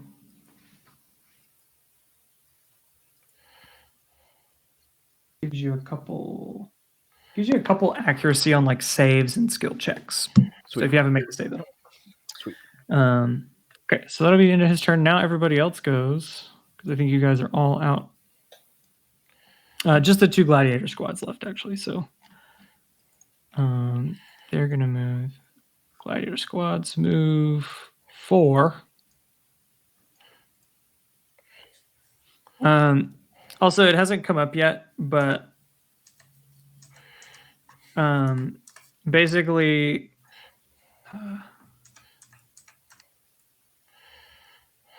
if you're breaking up your move for a barrage, you have to make both barrage attacks before you can take the rest of your move. Is kind of how that works. So you can do a quick action, but if you're taking a full, you have to complete that entire action before you move again. Gotcha. It's just a thing. Okay, and at the end of this turn, you can see the projection of the announcer who's like, well, folks, it certainly seems like our away team is doing quite a bit of damage here. Why don't we make things a little bit more interesting? Our folks down here in the lab have been working hard on refining a certain resident of this planet that we found out in the wastes. Everybody welcome Goreflinger. No, not Goreflinger. Whoever he is, he needs to go home. Yeah, and I think that worked. I think the reinforcements went in the pool. Unwelcome. Unwelcome. I vote no. I veto this decision. And let me reveal that on the thing, because there's been a secret token the whole time. Move that to the token layer. No. It's a kaiju, baby. No. Yeah, you see this enormous monstrosity, literally what it's called, a monstrosity, with these huge claws and just acid dripping from its mouth. No. Yeah. So that's what it's doing. It's here. It's on the field. And we'll end the round. I'm going to be nice. Doesn't take a turn this round, which I believe is as intended. Oh, sweet. All right. Oh, wait. It actually has 2 activations pending. So it's going to go ahead and take its turn. We'll just go ahead and do it. It'll take its turn. So it is. It's so rude. Look. I'm just saying. There's this. Look, if it's looking for like what's easy. I mean, hold on a second. Fun thing about this creature, it is in fact neutral. It doesn't care who anybody is. Oh, look at this guy, 9 hexes away. You're correct. You're extremely correct. Laser beams. They look a lot like popcorn. They do. Like, really? You could just that's some popcorn chicken right there. A little crunchy bit on the outside, then you're good. So this thing gets a nasty 6 hexes of movement. Wow. Oh my god. We're just gonna go there. No. Yeah, and it's gonna go ahead. It's gonna make an attack. Over the comms, like between the team, like Rockbreaker says, we can't let it into the tunnel with us. Can we keep it as a pet, I say? Gonna roll a 22 to hit the squad. We're calling Gladiator Squad 2. Their evade's an 8, so that's not gonna do much, is it? And we'll do 6 kinetic damage. Damage. you see as and also like enemies don't really roll damage. That's just the static amount that they do. Oh boy. Yeah, gonna do 6 damage, and then as its other quick action is going to use it's gonna use Rampage. And it's going to move spaces equal to its speed in a straight line, ignoring reactions and engagement, and moving freely through spaces occupied by other characters. Characters it passes through or adjacent must succeed on an agility save or take some damage. So it gets to move 6 more spaces. Oh my god. Oh my god. So it's going to go like that. It's going to slam up into this wall. This has to make an agility save, which is agility's +2. So 1d20 +2. What did we say the target was? Oh, it's the target of the creature. Oh, they actually save. The squad survives. Oh my god. All of the like 4 dudes that are left just dive and manage to miss this thing's huge feat. I wonder how much agility Mammoth, the Goliath, has. A -2. Sweet. You guys just hear T is just like, y'all think I could ride that? We're keeping it as a pet. The two of you are not ready to take care of animals. Take care of animals all the time. Where are you gonna get a vet? So yeah, Mammoth will take some damage. I don't think it needs shots. How much are kaiju vets? Very expensive. Yeah, he's gonna take that big old Goliath class mech's gonna take some damage from that. That was turn 1. This thing actually gets to take 2 turns per round. Lancer gives me this cool thing I can do where I can make things boss monsters. Yeah. And they get to just take more turns. It's cool. That's how they solve the action economy. That is how they solve the action economy. You're correct. Let me roll my recharge here. Dislike.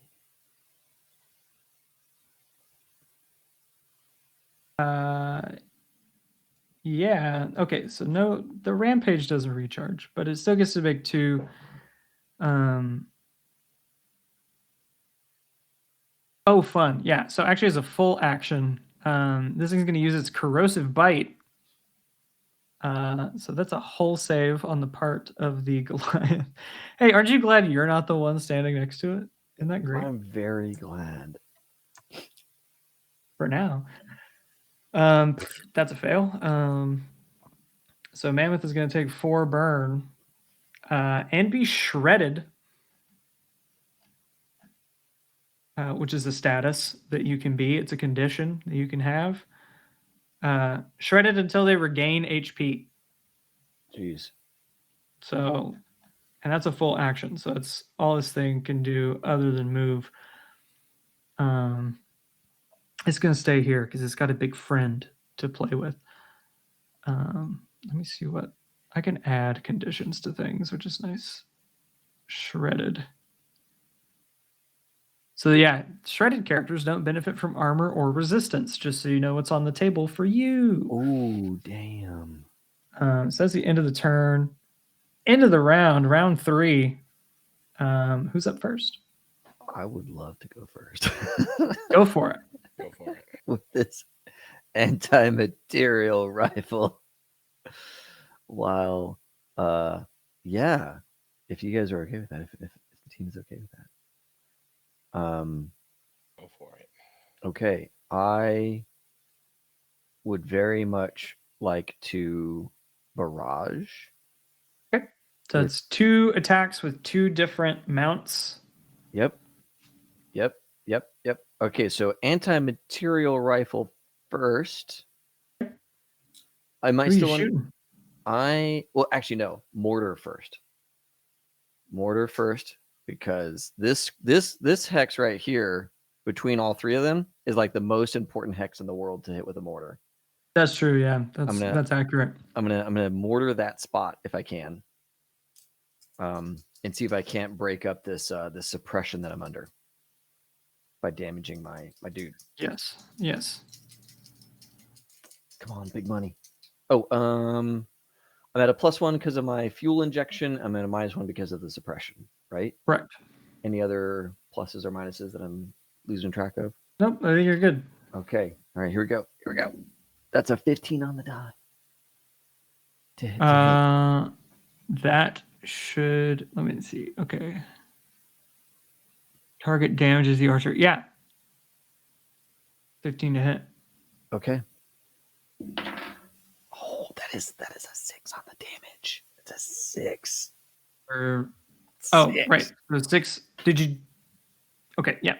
There was a barrage. You actually have -1 because the mortar is inaccurate. So you'll roll 1 difficulty on that. Oh, my So apologies. What was your roll? I forgot that it was inaccurate. That's right. So that would have been a -4. But he has accuracy. Doesn't that count out? So 1 accuracy, 2 difficulty. Okay. Yeah, 1 for being suppressed, 1 for being inaccurate. So yeah, so my net effect is I am -1 accuracy. So I rolled a 4, which gets me an 11 on that. Still hits. To hit. Okay. All right. So yeah, my damage was a 6 + 1 explosive. So 7 explosive. Yeah. This dude's probably dead. I'm gonna be honest with you. Oh, No, that's good. he's not dead. He's not dead. Okay. 1, 2, 3, 4, 5, 6, 7. Yep, he's hurt though. He didn't like that. And so the suppression will end because you have damaged the archer. Awesome. Now, the second attack with the anti-material rifle is where I'm going for now. It's reloading, or it's loading, so you have to reload before you can. Oh, never mind. You used mortar last time. That's right.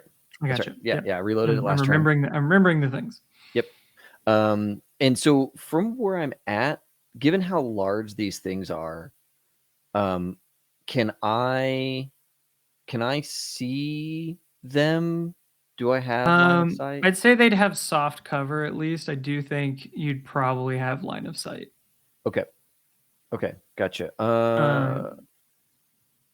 Yeah, I'm gonna say because these things are bigger, like size 2 and larger. Sure. Size 2, size 3. Yeah, my focus is the big guy because you said he was shredded and he is Shredded. still like a size 3 thing. Like he's still Big thing. the biggest thing on the board. Mhm. So I'd very much like to shoot for him if I could. Okay. And you said soft cover? Yeah, so that adds a difficulty. Okay, so I'm +1 because of the rifle, +1 because of the fuel, -1 because of the Soft cover. soft So cover. yeah, you still have 1 accuracy. All right, cool. That may not be how this works, but we'll go with it. Okay. It makes sense to me. Yeah. Oh, I needed that. My on the 20, I rolled a 2, and on the other guy, I rolled a 6. So 8 total to hit. 8 total. That probably hits this big dude. Yeah, evade is 6. So yeah, you hit. Roll that damage. It's armor piercing. He doesn't have any resistance, so just whatever you got. That's what you got. 2d6 kinetic. Oh my god, that's 11. That's Holy 11. shit. That's a lot of damage. Nice. 1, 2, 3, 4, 5, 6, 7, 8, 9, 10, 11. That hurt. Yeah. So that's he's not doing too well. I would very much like to move 1, 2, 3, 4. And then boost. So I would like to go for. I would like to get close to these gladiator guys. You can totally do that. You can occupy a space that they occupy because they're a squad. Okay. Cool. So yeah, I'm gonna occupy their space after a move and a boost. Okay. I'll just put myself here so we can still see it. Gotcha. I want to get into I want to overcharge. Okay. And attack with my segment knives. You'll take a D3 heat first. Right, and so I believe, D3, yes, the way that mount works, you can actually make an attack with both segment knives if they're on the same mount. All right, so that was a 5 on the D6. That'll be 3 heat. 1, 2, 3 heat. Oh, danger zone! Yes. Does it actually show you something when you? Yeah, the little heat counters turn into flames and it says danger zone. That's awesome. I love it. So just a thing to note: if you do max that out, you take a stress, and then we roll on a table to see what bad things happen to you because of that. I will try not to go. Just for your awareness. Yeah, I will try my level best to not do more. And you can do things like shut down your mech to clear all your heat, but that does take a while to recover from. So Gotcha. Last resort sort of deal. So this was to get me a skirmish so I could attack with my segment knives on these gladiators. Yeah, and I believe the way those mounts are configured, you attack with one auxiliary, another one, you can attack with the other one. Yeah, just without any bonus damage on the second. So you won't get the +1. Okay. So the first one is a 15 to hit. That probably hits, I'd imagine. Yes, their evade is 8. Okay. And the second one is an 11 to hit. Okay. So that's 2d3 plus 1. Yep. So the first D3 is a 1, so 2 damage energy.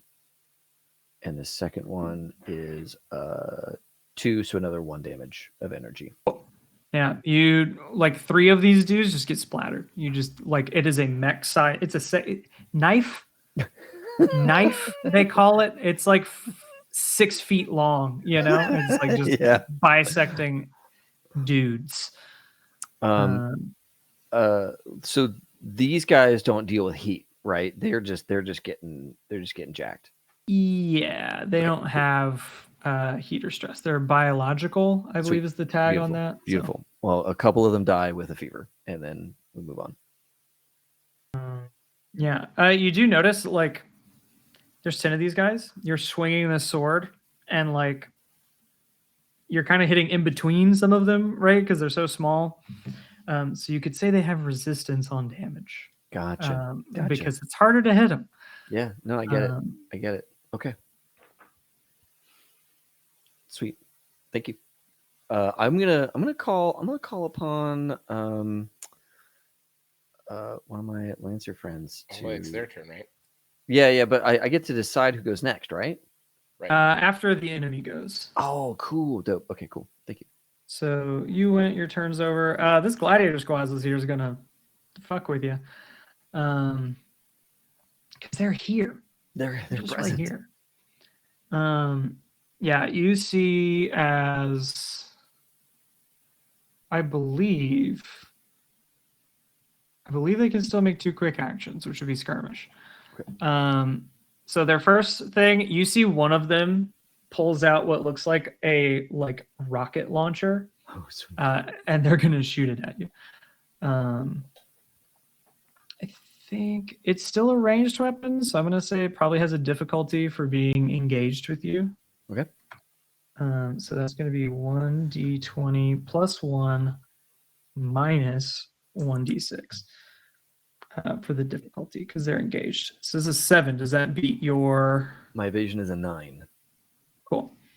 So that doesn't work. But their primary weapon is going to do. They can actually make 2 attacks with that because there's more than half of them left. So they're going to attack you again. Or 2 more times actually. So plus 2. Oh, I hit a bad button. Okay. I'm gonna still say the minus 1d6. It's a ranged weapon. They're like right up in your face. So that's a 19. That'll do it. And the second one is a 13. Does that beat your evasion? Yeah, both of those beat my evasion for sure. Okay, so you will take 4 kinetic damage. Okay. 2 from the first hit, 2 from the second. Okay. How you looking? How you looking on HP? I'm like less than half. I'm definitely less than half. Okay, yeah, but you're not like dead. No. Notice you do have 4 structure as well. So sweet. The first time your HP hits 0, we just make a roll and see what bad thing happens to you. Things like your weapons can explode. Love it. You also I see you got that custom paint job, so maybe nothing happens. Maybe I'm ready. Always there. I put it on there knowing that I was going to be kind of dumb. So I gotta it's the best thing to do in a one shot. That's right. Yeah. So that's Gladiator Squad 1. They're fine. Oh, they always have soft cover. That's really interesting for them. Oh, okay. That's wild. Just because they're so tiny. Yeah. Good to know. Good for them. Okay. So now you get to name who goes next. Yeah, I'm gonna name Nikki. Why don't you go next? Okay. I'm going to fight the big bad thingy that's being attacked by the other big bad thingy. Uh-huh. That's gonna be our pet. No, you can't take it home. You cannot take it home with you. I'm gonna go. Nope, I have to go. Oh, the bomb hasn't even gone off yet. We're not within. Well, that's true. Maybe David is. Yeah, David. Yeah. Well, yeah, David is. Or technically, actually, maybe one more space. So yeah. I can activate my core system thingy and do the power up thingy. Mm-hmm. Yeah. You can do that. Do it. There's really no reason not to in this fight. So if everybody wants to just do that, we can do it. It won't let me do it. It says action unavailable. What? That's silly. Did you already accidentally click on it once? Because you can only do it one time. It says core power available. Right now? It again? I don't know if anything I do on your character sheet actually happens to you, but I don't think it does. Hold on. Let me try something.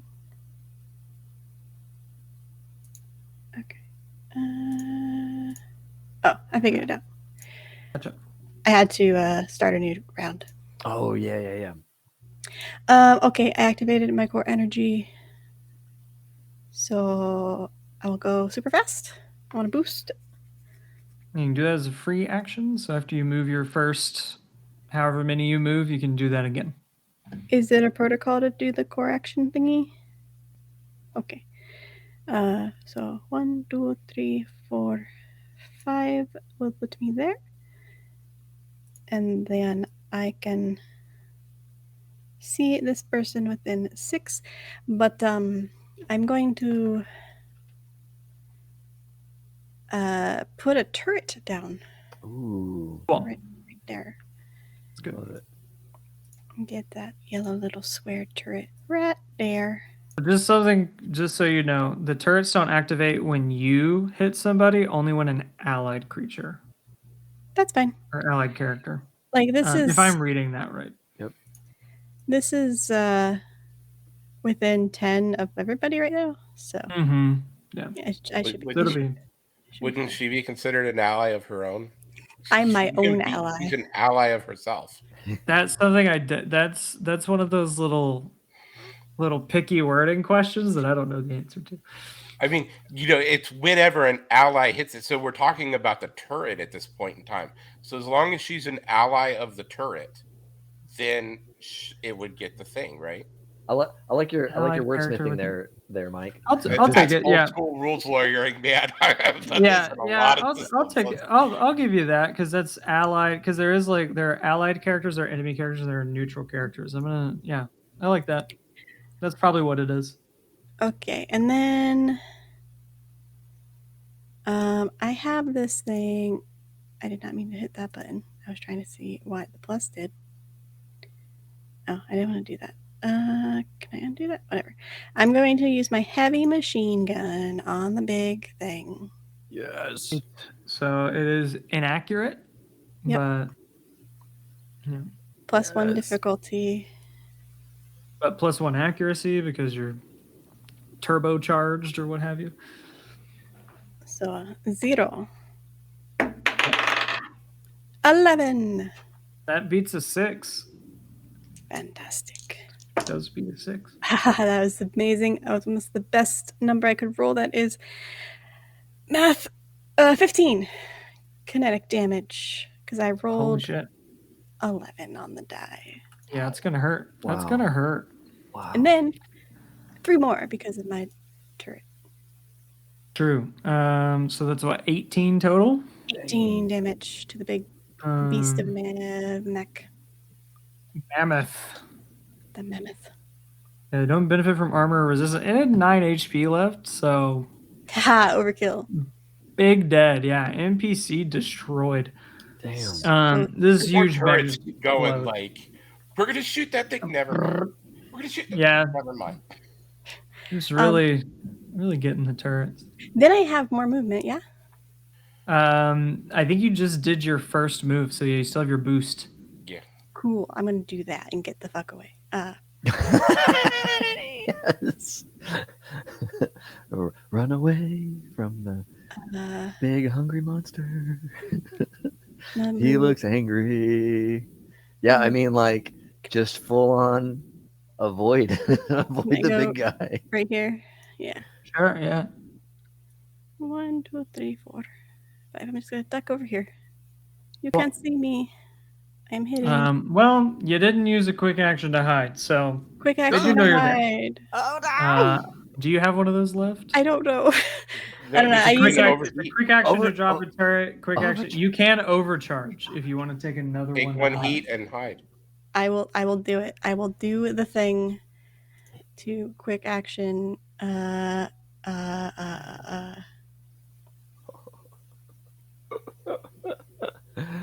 Yeah.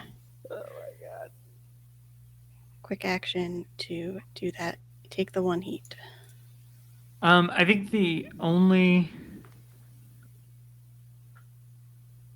character that I don't think you'd be hidden from is the archer, because technically he has line of sight and you don't have cover from him. Is that this one right here? Yeah, because you need cover from creatures to be hidden from them. But this thing That's fine. doesn't know you're there, which is very beneficial for you. That's in the this thing I format. care about, Indeed. honestly. Indeed. I don't care about the other guy. Cool. So it's So just that'll like be she runs up, pa pa pa pa, drop, pa pa pa, run. sounds good.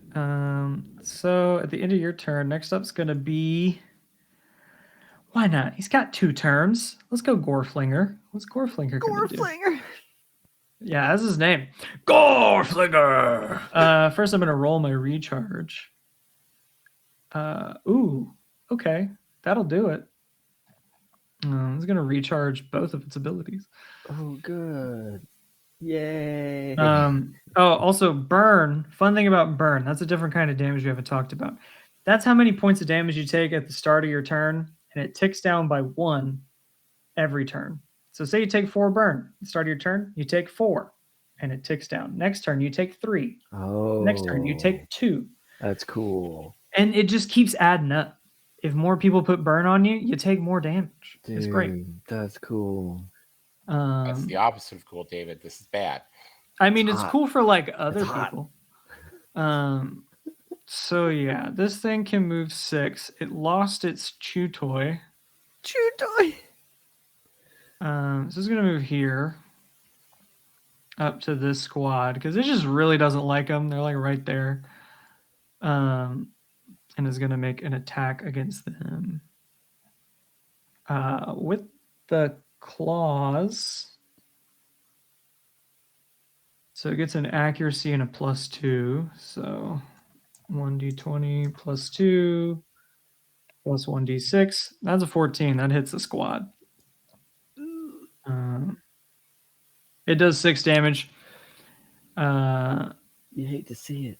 Down to 3 because strength in numbers.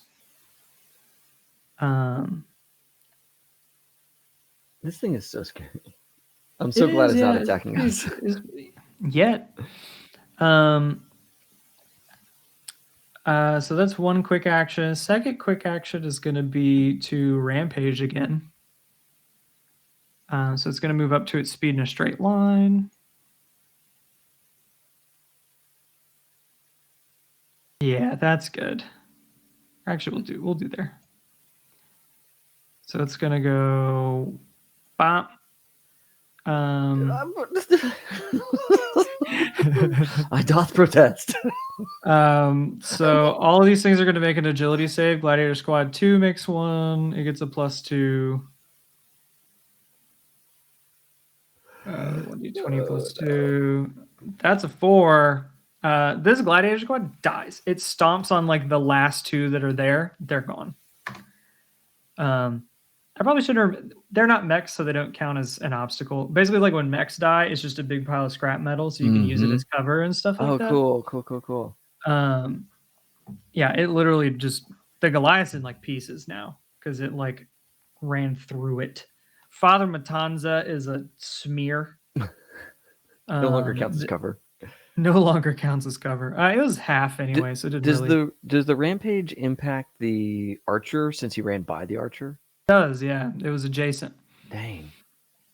So that's agility. So it's also a +2. I do not want to be near this thing. Archer does not take any damage, to say at the least. And the squad's going to take some too, or actually it doesn't. So that's Rampage that's been used. That's its other quick action. Because the save target for this thing's a 10. So that is the end of its first turn. Back to you guys. It's who do you want to go next between Flamingo and T? Do you want to go next, T? Let's keep this. Let's let Flamingo go because I want to see what he does to see what Flamingo it is. Gotcha. Okay, so Flamingo activated that core power. We're just gonna do that. So it's gonna move. What is the movement? Gonna move a number of spaces. 4. Yep. I'm gonna move here. Gonna boost as a free action. Here. think. Was that right? Something like that. And then is going to take some going to actually attack for the first time. Yeah, I'm going to use both those pistols. So first attack's going to be with the thermal pistol. That is a line of 5. So you can have it a line.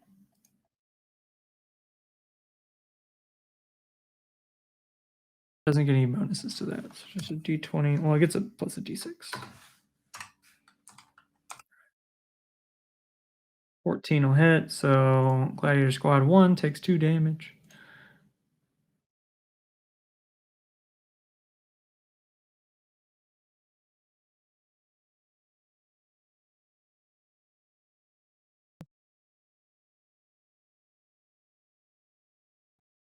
He's going to attack with the other pistol as well. It's another skirmish action. Regular pistol, so that is another d20 plus a d6. Oh boy. Oh, actually, it wouldn't be plus a d6 because they have soft cover. That's a 6. That's going to miss the squad. So yeah, that was movement. That was boost. Full action. Why not? Overcharge. Another attack with the thermal pistol. Yes. Drive it like I stole it. 19 is going to hit. So that's another 2 damage on this squad. And because it's a line, they take full damage. 2 of them just get like the laser beam is the size of their torso. It's not pretty. It's a pistol, right? Just a little pistol for a mech. Yeah. Size of a small building for a person. That's just the really fun thing about mech games is like, yeah, we're saying words like pistol and things like that, but holy shit, is that not exactly what it is? Cool. So that'll be the end of Flamingo's turn. Free action to give a leadership die.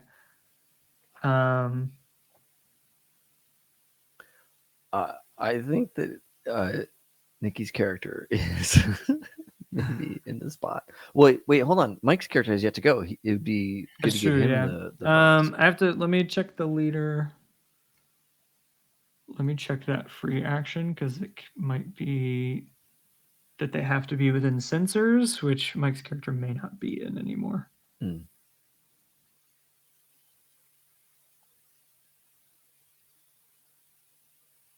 Not just this to an allied PC you can communicate with. Let me see if I can channel my inner Lewis. That's dangerous. Correct. He's homesick. Yeah, and I think Flamingo would say, "What the fuck is that thing? Probably kill that thing. That's probably not good."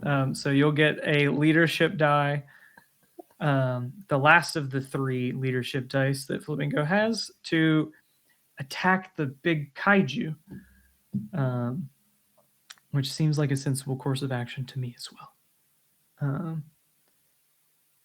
Okay, and I've not made good use of the bonded talent. I'm sure Lewis would have done a better job, but that's what it is. All right, now to enemies again. Sure, let's have the archer go. The archer is going to choose... Doesn't like that somebody else has a big gun. Gonna say that. So fair. You once again become impaired, and the archer gains the moving target reaction. Has 1 quick action, the other one gonna shoot at you. Okay. Actually, no, we'll probably shoot it. Nah, he's gonna shoot at you because he's got you pinned down.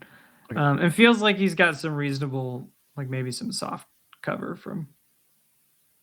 Yeah, that's at least soft cover from Nikki. Mm-hmm. Also, Nikki hid, so let me give the benefit of that. What? Maybe not. What about Nikki? You got you hid, so you're good. Oh yes. Yes, I'm gonna yes, be. yes. But you did say.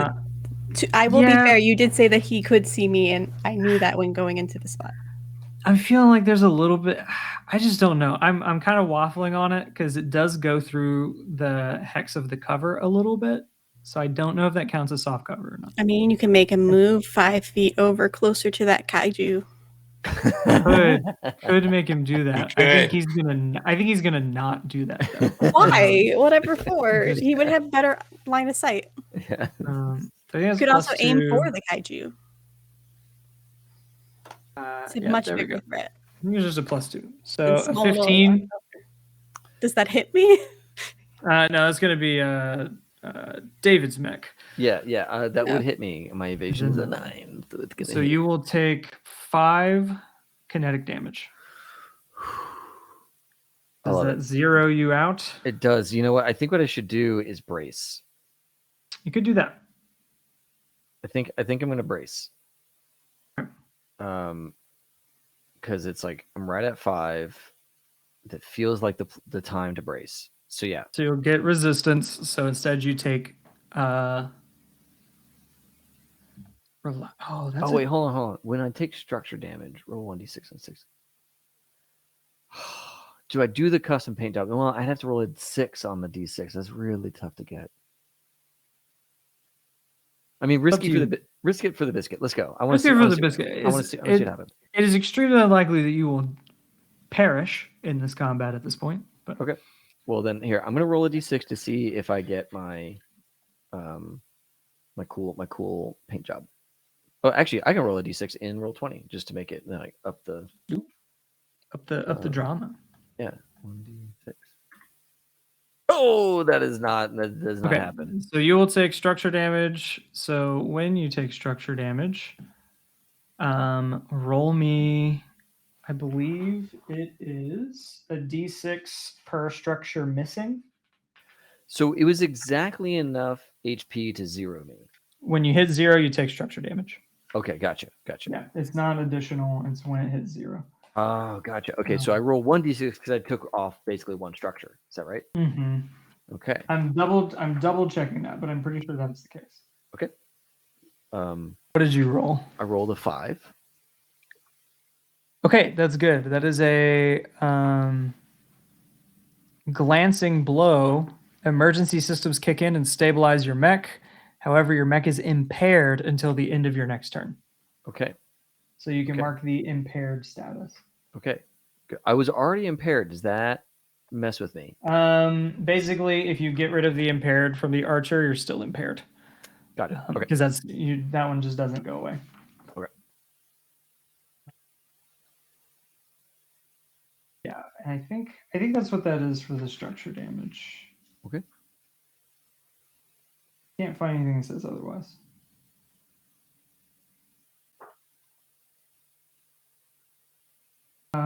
Yeah, when you're reduced to 0 HP, you take structure damage. You make a structure damage check.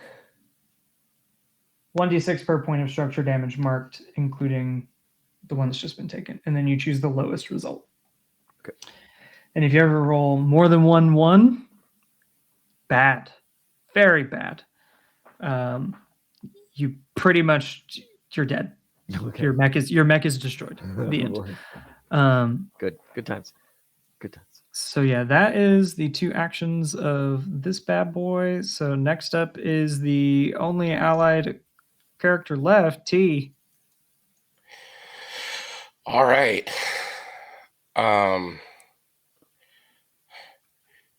You just like David just got like plastered and this thing and it's just looking ugly over here. So you just heard Ernest goes, yeah, fuck it. Let's do something stupid. So he's gonna go 1, 2, 3, 4. I feel like the phrase that Ernest says a lot in his life. Yes. And we can say that you've used your core power as well if you want. Oh yeah, he did use I used my core power. Yeah. So I moved my 4.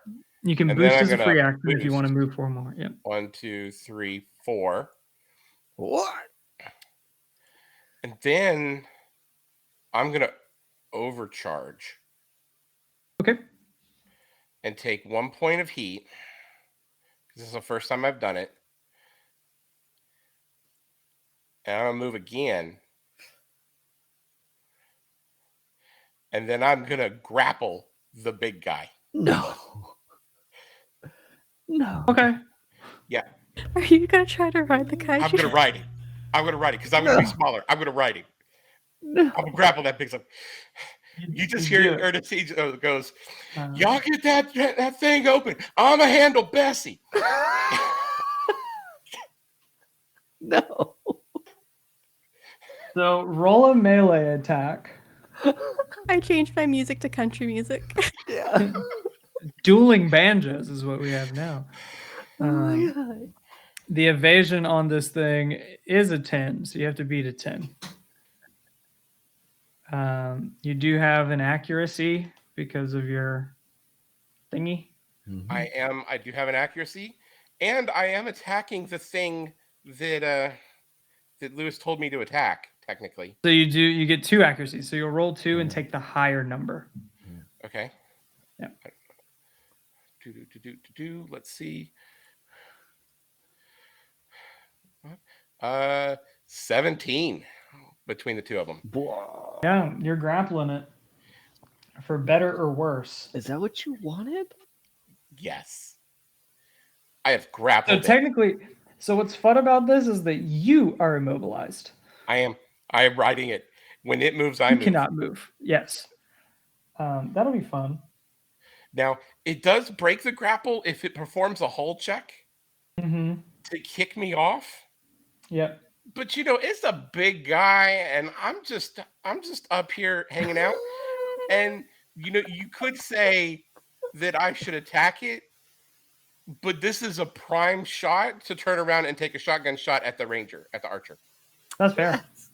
That's big. That's mad just fair. Get up, get hold, and then shotgun. Turn. Bah. Yeah. So go ahead and roll your attack. Let's see. I rolled a 12. Do my accuracy still? Does the my power up accuracy still work? Yeah, it's all attacks. Yeah, it's everything. It's so cool. And that was a 5. So, it's what, 16? That probably does it. If I had to guess, it's gonna do it. All right. So that is a shotgun shot, which is 1d6 kinetic. Big time hurts. Yep. Do.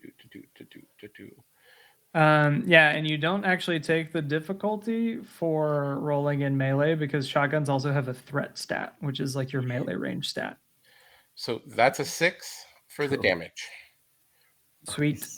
Yeah, I'm pretty sure this dude explodes. Yeah, this dude totally explodes. You just hear, woo, Bessie, let's get him.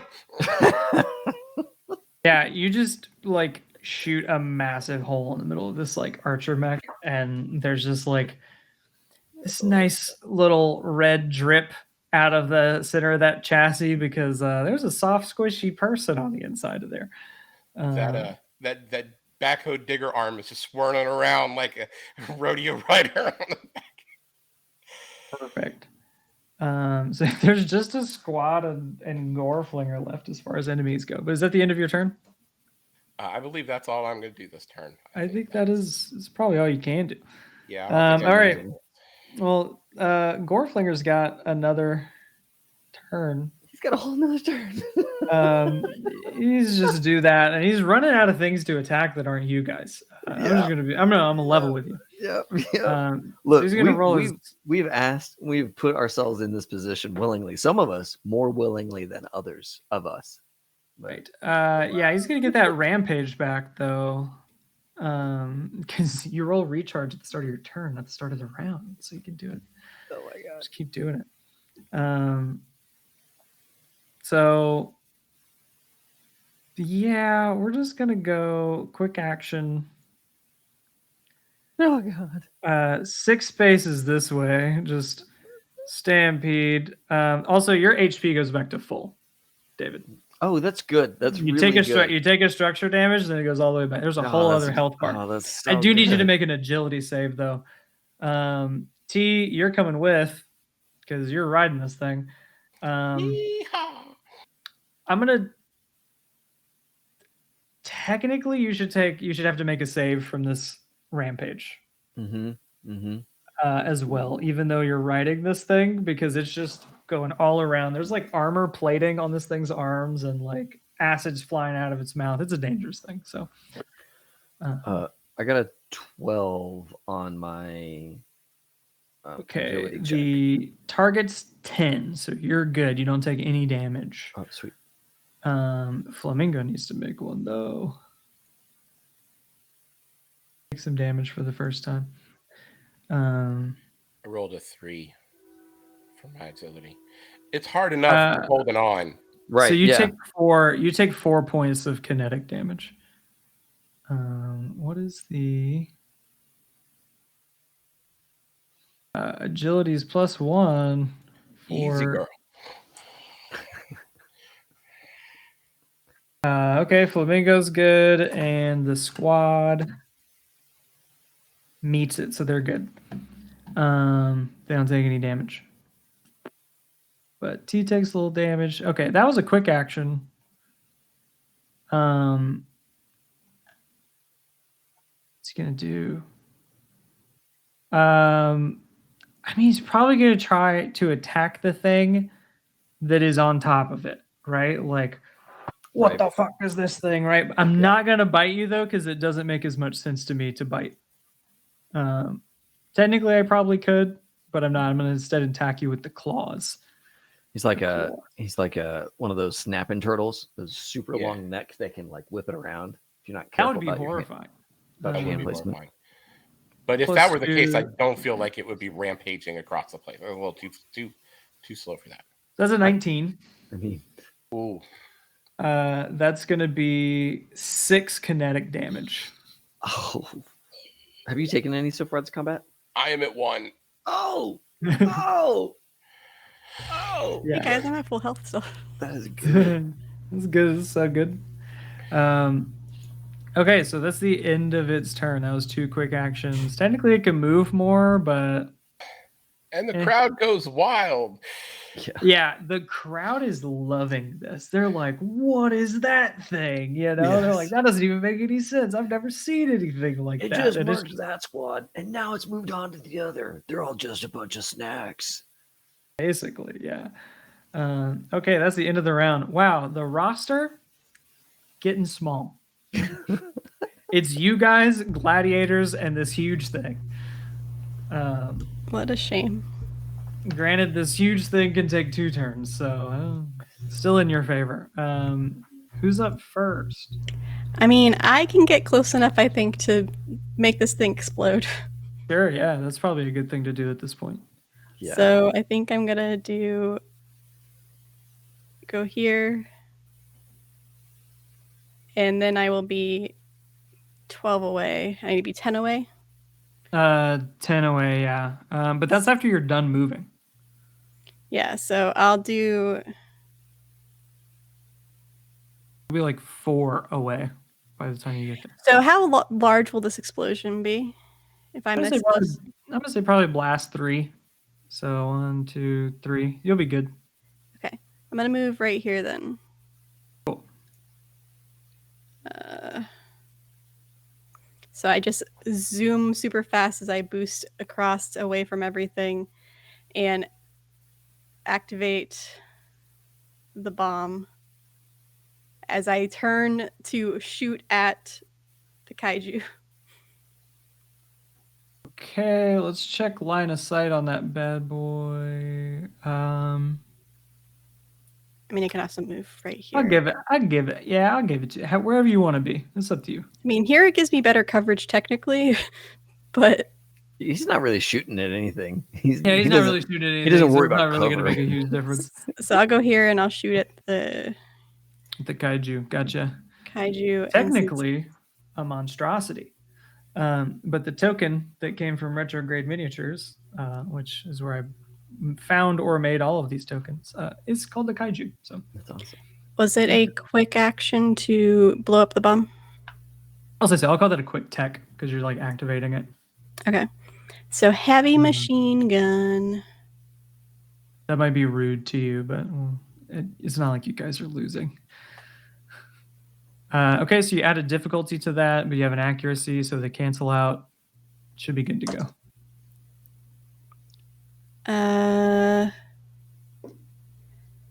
16. Yeah. So is that just the flat D20? Yeah. Okay. Yeah, 16 hits.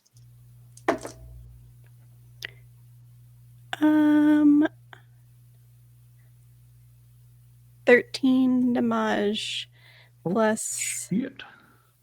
plus 3. If I count as an ally. 13. Yeah, sure. So 16 13 plus damage 3. to the kaiju. Cool. Yeah, it's gonna take a structure damage. Yeah. So I'll roll a d6. It has a different one. It takes different structure damage Oh, that's cool. because it is not a mech. Yeah. Oh, that's just saying a d6. I need to roll that baby. /R. Ooh, look at that. 3. So 3 is for this thing. A powerful hit. The monstrosity is knocked prone by the force of the blow. So condition prone. Why is that not a condition I can do? Maybe that's a status? Okay. Statuses and conditions are different, guys. Oh, look That's at the thing that. about Lancer. Yeah. But yeah, it's considered prone. Anything else you would like to do? Do I have another? I think that's 2 actions. No. You can overcharge to take another quick action if you'd like. With him prone, do I have do I have any negatives to shooting him? Actually, an bonus. accuracy. Yeah, you get a bonus. This ain't D&D. Your ranged attacks also get a bonus. Yeah, because they're so big. I'm just gonna shoot him again with the machine gun. Fair enough. Because it's fun. That's a 14. That's Not as much this time. 10.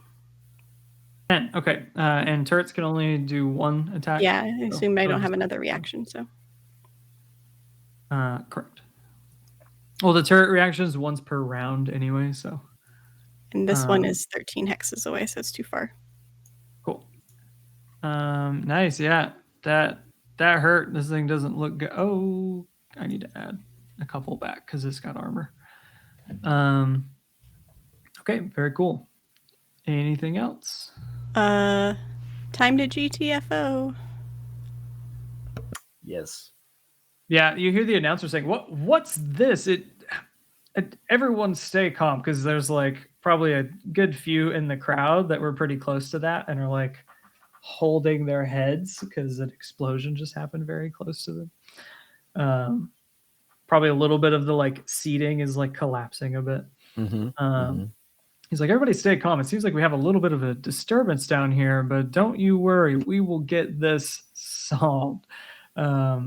And like it's almost like he forgets to mute the microphone. He like does like this and he's like, "I need squads down there and get them contained." So maybe there's reinforcements coming if you don't hurry. No, we're not in position. Also, what was the plan with releasing that video? Release a video. Yeah, you're releasing a video, which is basically going to Reveal the location. Long-term shut this down. Just making sure. Yeah, we already did that. Yeah, that had more long-term consequences. Unfortunately, just because of where this place is and things like that, there's not a lot. That's understandable. I just wanted to make sure we didn't have to do it still. Gotcha. Goreflinger's going to take a turn. He's pissed. I bet he is. He's gonna, and you can see T especially can see this thing's hurt. Doesn't look good. Those heavy machine guns hit hard. He's gonna first. Let's see if anything recharges. Okay. How can I not recharge things? It doesn't make sense.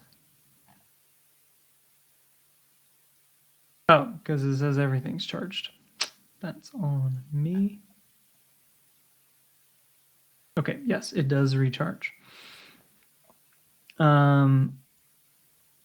Yeah, Super doesn't like that thing that just happened to it, so it's going to go. Oh. It's gonna head for the mech that just shot it a bunch of times and hurt it real bad. T, you're coming right along with him. So agility saves from everybody close by again. Oh no. That's a fail from Flamingo, so that's going to be 4 kinetic damage. That's an 18 from me. It's a 13 for me. Gladiator squad's going to make one. Your goal is 10 is what you want. So Gladiator squad's dead. Oh, it's just dead. Those poor guys. They got trampled. They had no hope. What did you make? David, you made it. I did. I made a 13. T made it. Okay. So both of you guys made it, so you don't take damage. That's a quick action. Nikki's character needs to make a save because it's on an adjacent hex. We'll wait for Nikki to get back. Okay. Because it's relevant. It is relevant. Potentially.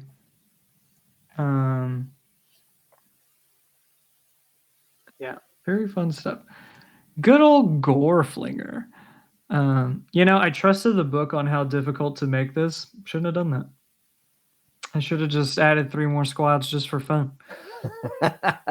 3 more gladiator squads. I gotta say that when we looked at this originally, I thought Ethan's just gonna kill us. Like, we're gonna not have to do any of the after effect thing.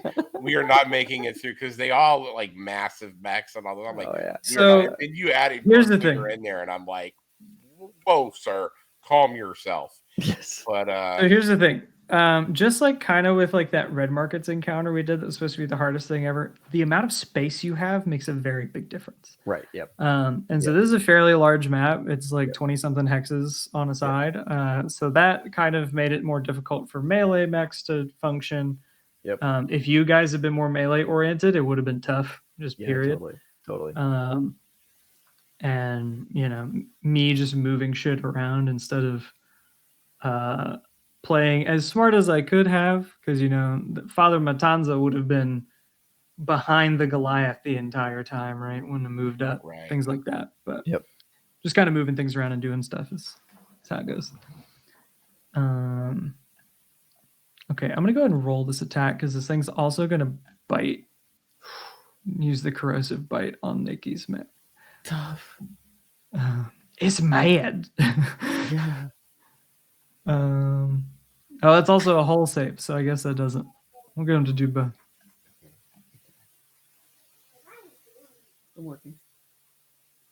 did it lose anything because it was prone? Like, did it take a? Oh, it had to get up actually.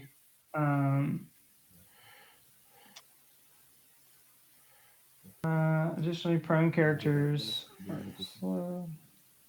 Okay, so yeah, the thing about that, it got up, which takes up its standard move, but it used Rampage, which is an ability that lets it move. So it can't take its normal movement, but it can like do stuff like that. Okay. Is how that works. So yeah. And basically what I did to this thing, just so you guys know, I gave it the elite tag, which adds a structure, lets it take 2 turns, stuff like that. There actually is an even more powerful version, which is an ultra. And they have like 4 structure. They get like 3 turns. They're boss monsters, basically.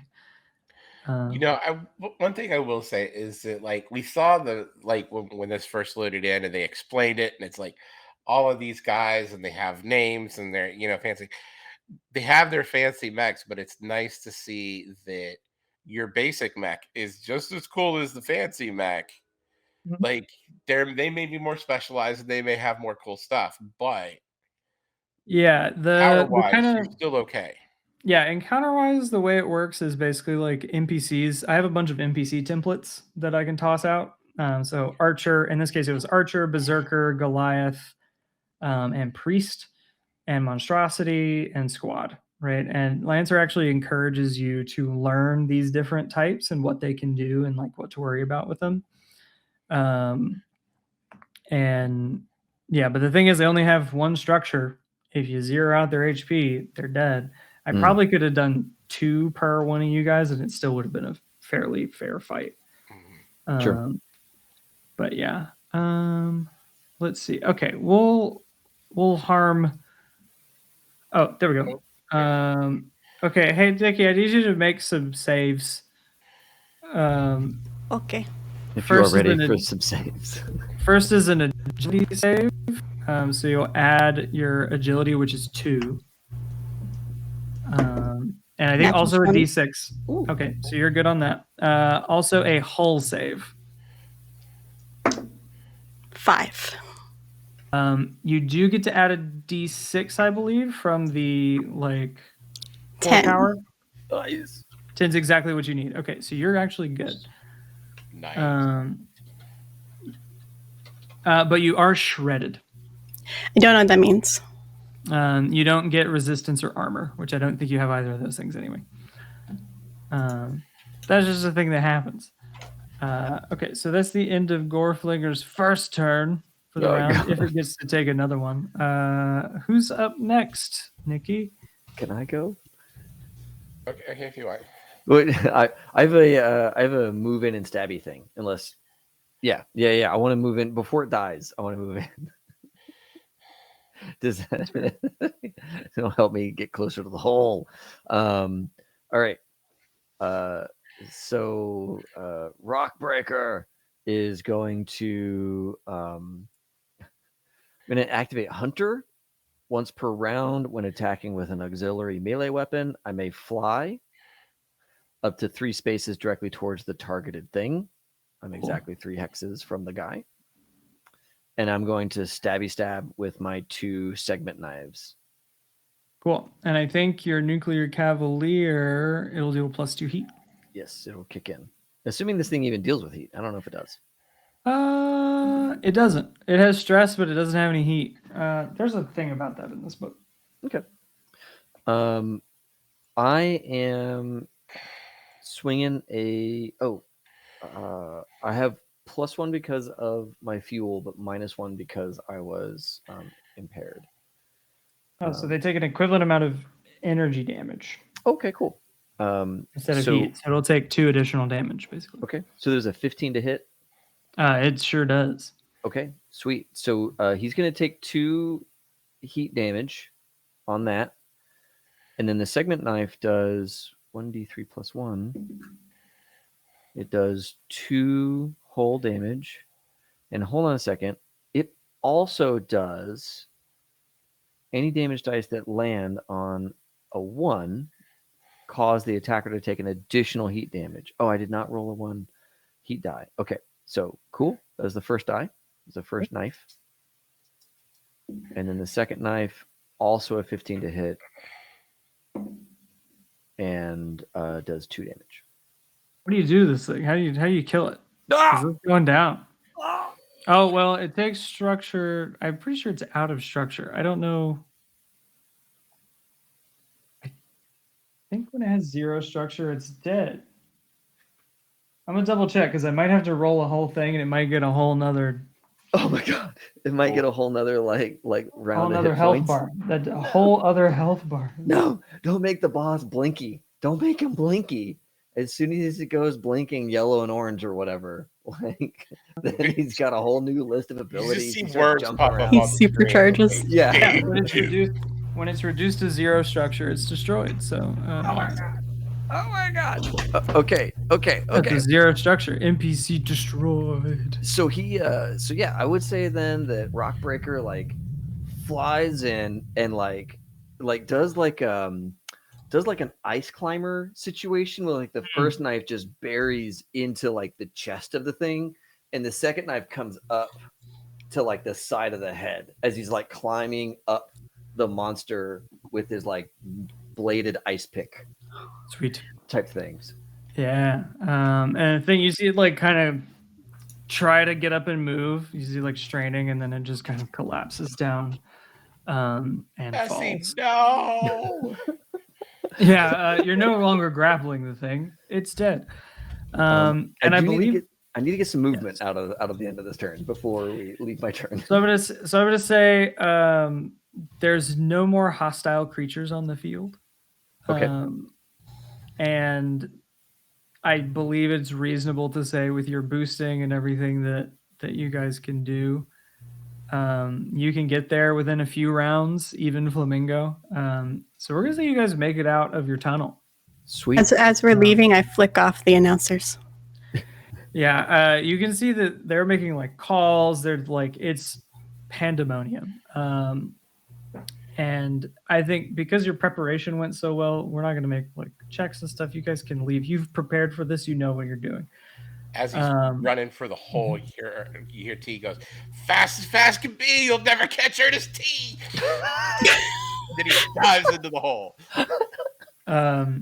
Yeah, we get like this shot of like this this person who's like heavily teched out, like they've got like wires plugged into them all over the place. They're like floating in this like, well, it looks like a space station maybe, and they're watching this on a little screen, and like it's just like, what the fuck is going on? This, I spent 6 hours decrypting this stream for this. It is like smacking his monitor as like the feed starts to get a little fuzzy. And so cutting back to you all, so you've all finished the mission. I'd like to do a few things just to show off some stuff about the system. Yeah. If it's all the same for you guys. So you completed a mission. Do you want to take a break? Because you have not had a break. We have all been sneaking away to take breaks. I'm not. Good. I'm actually good. We can probably wrap this up in 15, 20 minutes. Okay. I just wanted to make sure, because I know each of us had stepped away, but you have not had a chance to. I'm going to bed right after this. I'm good. So you all finished a mission, which means you'll all increase your license level. And Dave, if you want to be the guinea pig for this. Love it. I love being the squealing guinea pig. You can do so and show off what's going on. So basically, on your character sheet, let me swap up what this guy is checking out. Yeah, because we're done. We're done with combat. It's all over. CompuCom. Do I have that? Nope. Chrome. Come on, Chrome. Which one? Ah, yes. CompuCom. There we go. Done. And let me make this window roughly equivalent to what the other one was at. Boop, boop. And then, folks, I'm just going to do some live editing real quick with the sizes of things. Now, Ethan, what screen do I need to get to? So where, like your pilot editor. So you go to your pilot roster. Okay. Click on your pilot. And then everybody's going to hit level up. That is awesome.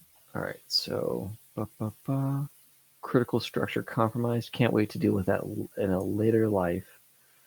I'm going to end the whole mission, I think, right? We've completed the mission. Yeah. You completed the mission.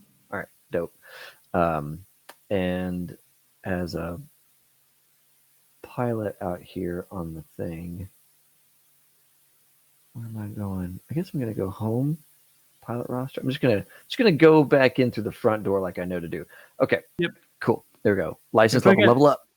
And then our license level 0, you're gonna click level up, and you get a bunch of stuff. And so you get a skill trigger improvement, you get a talent upgrade, you get a mech skill upgrade, you get a grit improvement, and a new license unlock. And so we'll talk about. The first thing is you can either add 2 to a skill trigger. You can, so one of the ones you already have, you can make it a +4 instead of a +2, or you can get a new one, and you just get to pick one. Wow. So we'll go through kind of one step at a time. Everybody can make that decision. I'm gonna go blow something up because we did do that. You did do that. And that. Oh wait, no. Get somewhere quickly because I did that a bunch. Fair. And that came up a few times. Okay, continue. So hit continue on that bad boy. Okay. Then you get to upgrade one of your talents or take a new one. So every talent has 3 levels, so you can get the next level or you can get a new one. Well, let's see here. Let me look at where are my guys here. If you click on the little arrow next to them, there's like a kind of a light arrow. It'll take you straight to that one. Thank you. Yeah, I never got to mention that jackhammer. Only attack with a cannon. All characters adjacent to you must succeed a hull save or be knocked back by 1 space and knocked prone. Oh, that's so cool. But Nuclear Cavalier, first ranged or melee attack you roll, I think on your turn, energy instead of kinetic or explosive additionally deals energy. Oh my god. Fusion hemorrhage, dude. This is so much fun. The whole like get into the danger zone and like just ruin people's day feels really good. It's all fun in games until you explode. Yeah. Like basically. Yeah. All your auxiliary melee weapons gain thrown 5. All right. I'm gonna do Nuclear Cavalier because that's just redonk. That's For sure. So good. So good. And then you get to launch your fuel rods later, which is kind of fun. Yeah. Then you get to upgrade one of your mech skills. So your hull agility, systems, engineering, whatever. Okay. And then comes the fun part. And you get to choose a license level. And so there are frames from the 4 main manufacturers in Lancer: IPS North Star, Smith, Shimano Corpro, Horus, and Harrison Armory. They each have their juice. They each have the things they do well. And you get to pick basically a little bit of clearance, a little bit of ability to play with some of their toys. We don't have to choose that now because that's a big decision. Gotcha. But this is where the real like juice of the customization in Lancer comes in, because you're getting pieces from different mechs. You're combining them into like this monster of a mech you're going to create. Cool.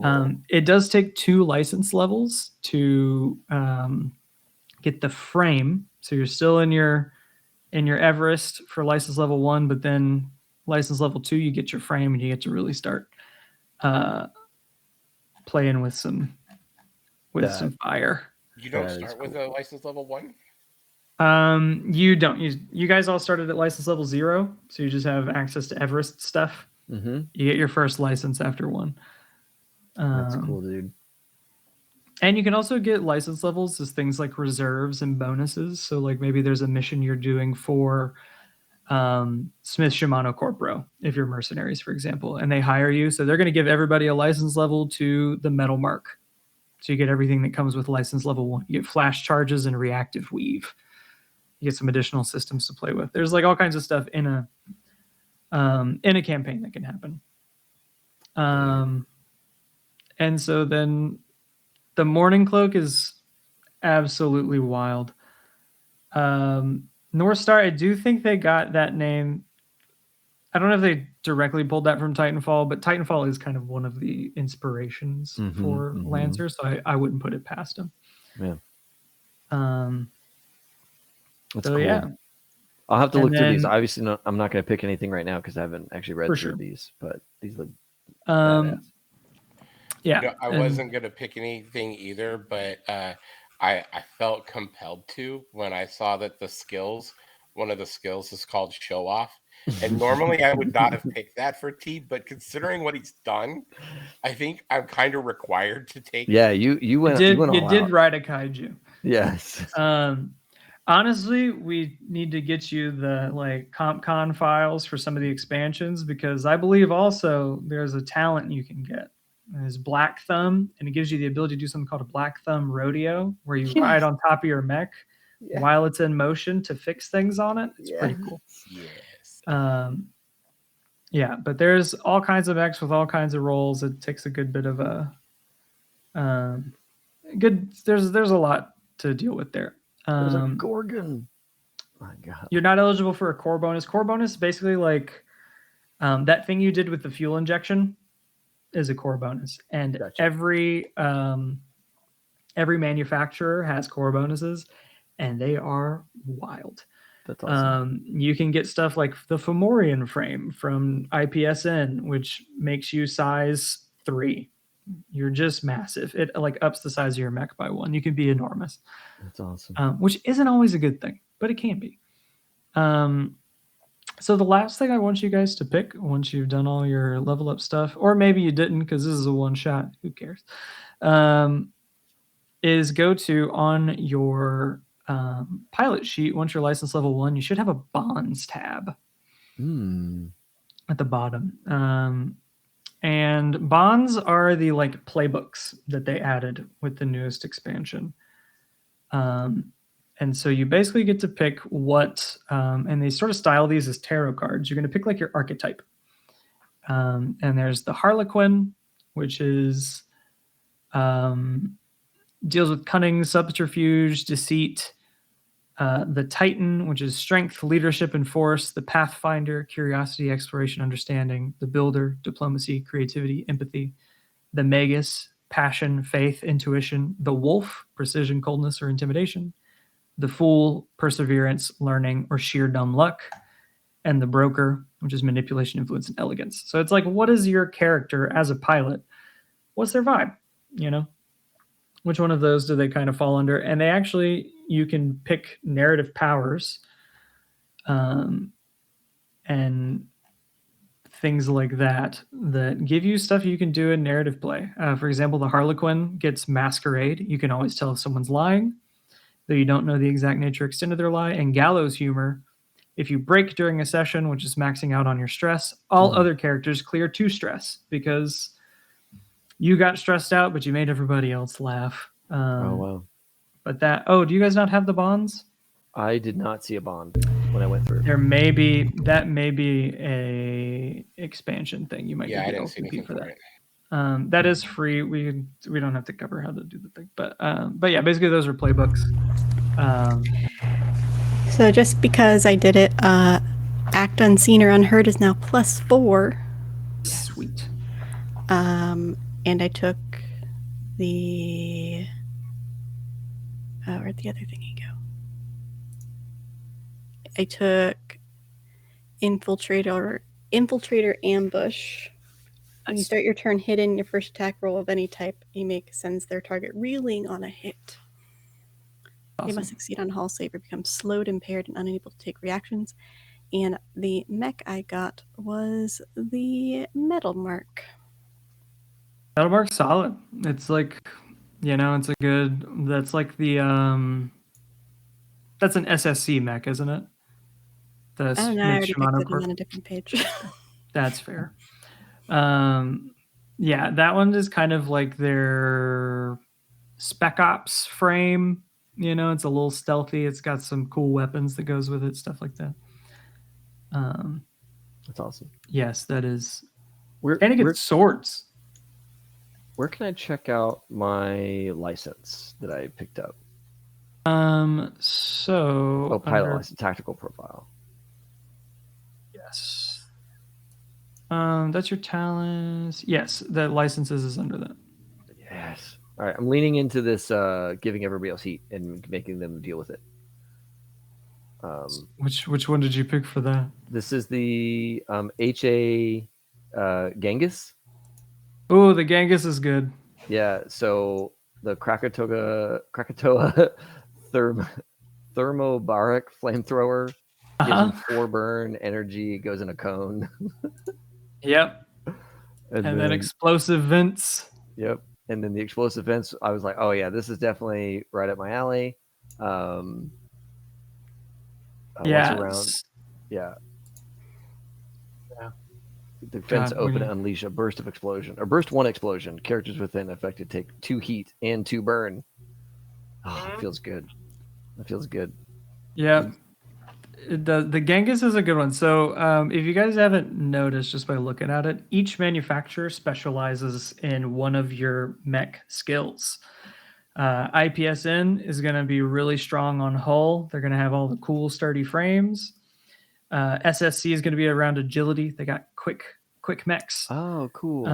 Horus is all about systems and technology and hacking and making reality do what you want it to do with computers. The Lich frame can turn back time literally. And then Harrison Armory is all about engineering. So it's all about using your heat, manipulating the heat of others, burning, things like that. I really like, personally, the Tokugawa frame. They get a weapon called Torch. It's a sword, and the more heat you have, the bigger the sword is. Yes. It's literally a lightsaber that extends its range when you're in the danger zone. It's like, I don't know if any of pretty y'all have seen the old movie Spaceballs, but they have this like Schwartz off. So good. Yeah. Yeah, I'm right there with you. It's intense. It's intense. Yeah, so that's Lancer. That's what leveling up does. There are downtime actions that you can take. That'd be more relevant if we were going to go into another mission. One thing you can do, which is fun, just looking at the downtime actions. There's one I just want to highlight. Where is it? Is that under reference or actions? It's in the compendium somewhere. Action economy, if you're on that page. There's a really fun one called Get a Damn Drink. It's the thing you can do in your downtime. You roll a d20, and based on what you roll, different things happen. My favorite thing about this one, if you roll a 9 or less, decide whether you had a good time or not. You get to pick that. That's up to you. Either way, you wake up in a gutter somewhere with only one remaining, and you get to choose one out of these 3. Your dignity, all your possessions, your memory. Pick one. That's you great. get to pick one. But you also, if you roll higher, you get reserves, which can be a lot of different things. It's just benefits on your next mission. That's cool. You can also like run organizations. You can work on clocks if you have bonds, things like that. There's a lot of fun stuff. And if you have the long rim expansion, you can also get into a gunfight with somebody, which is its own fun thing. But yeah, everybody has Lancer. You survived. You've escaped. We see your squad is holed up in a safe house that you all had sort of managed to scout out beforehand.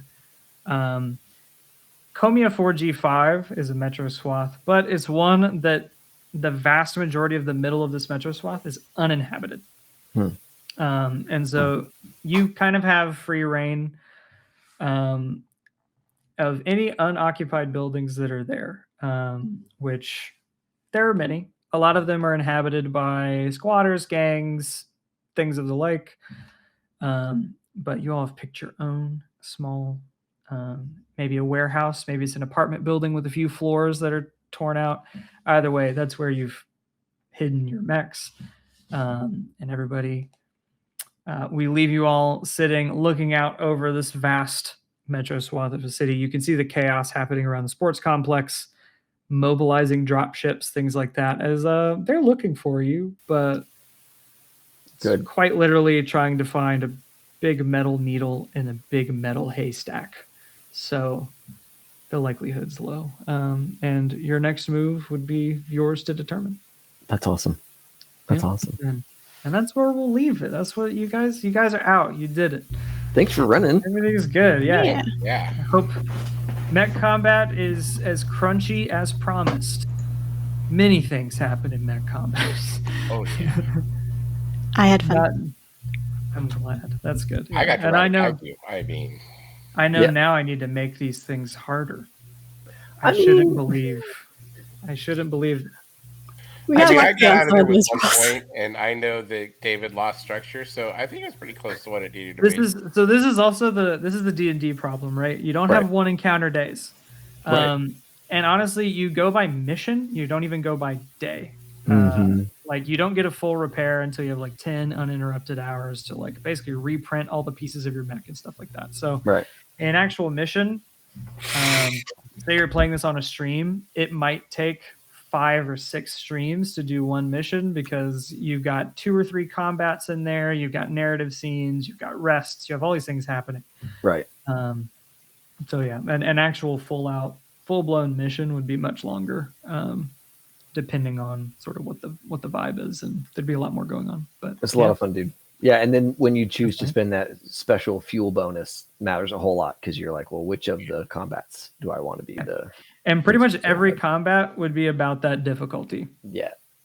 Yeah. So you'd have about 3 of those, and they'd have different objectives, right? They're not all just fight until you're dead. It could be like escort this dude from this side of the map to this side. And by the way, there's 4 reinforcements zones where enemies are coming in every couple rounds, and all kind. It gets really really video gamey, like pretty much any mech video game you've played. It gets like that.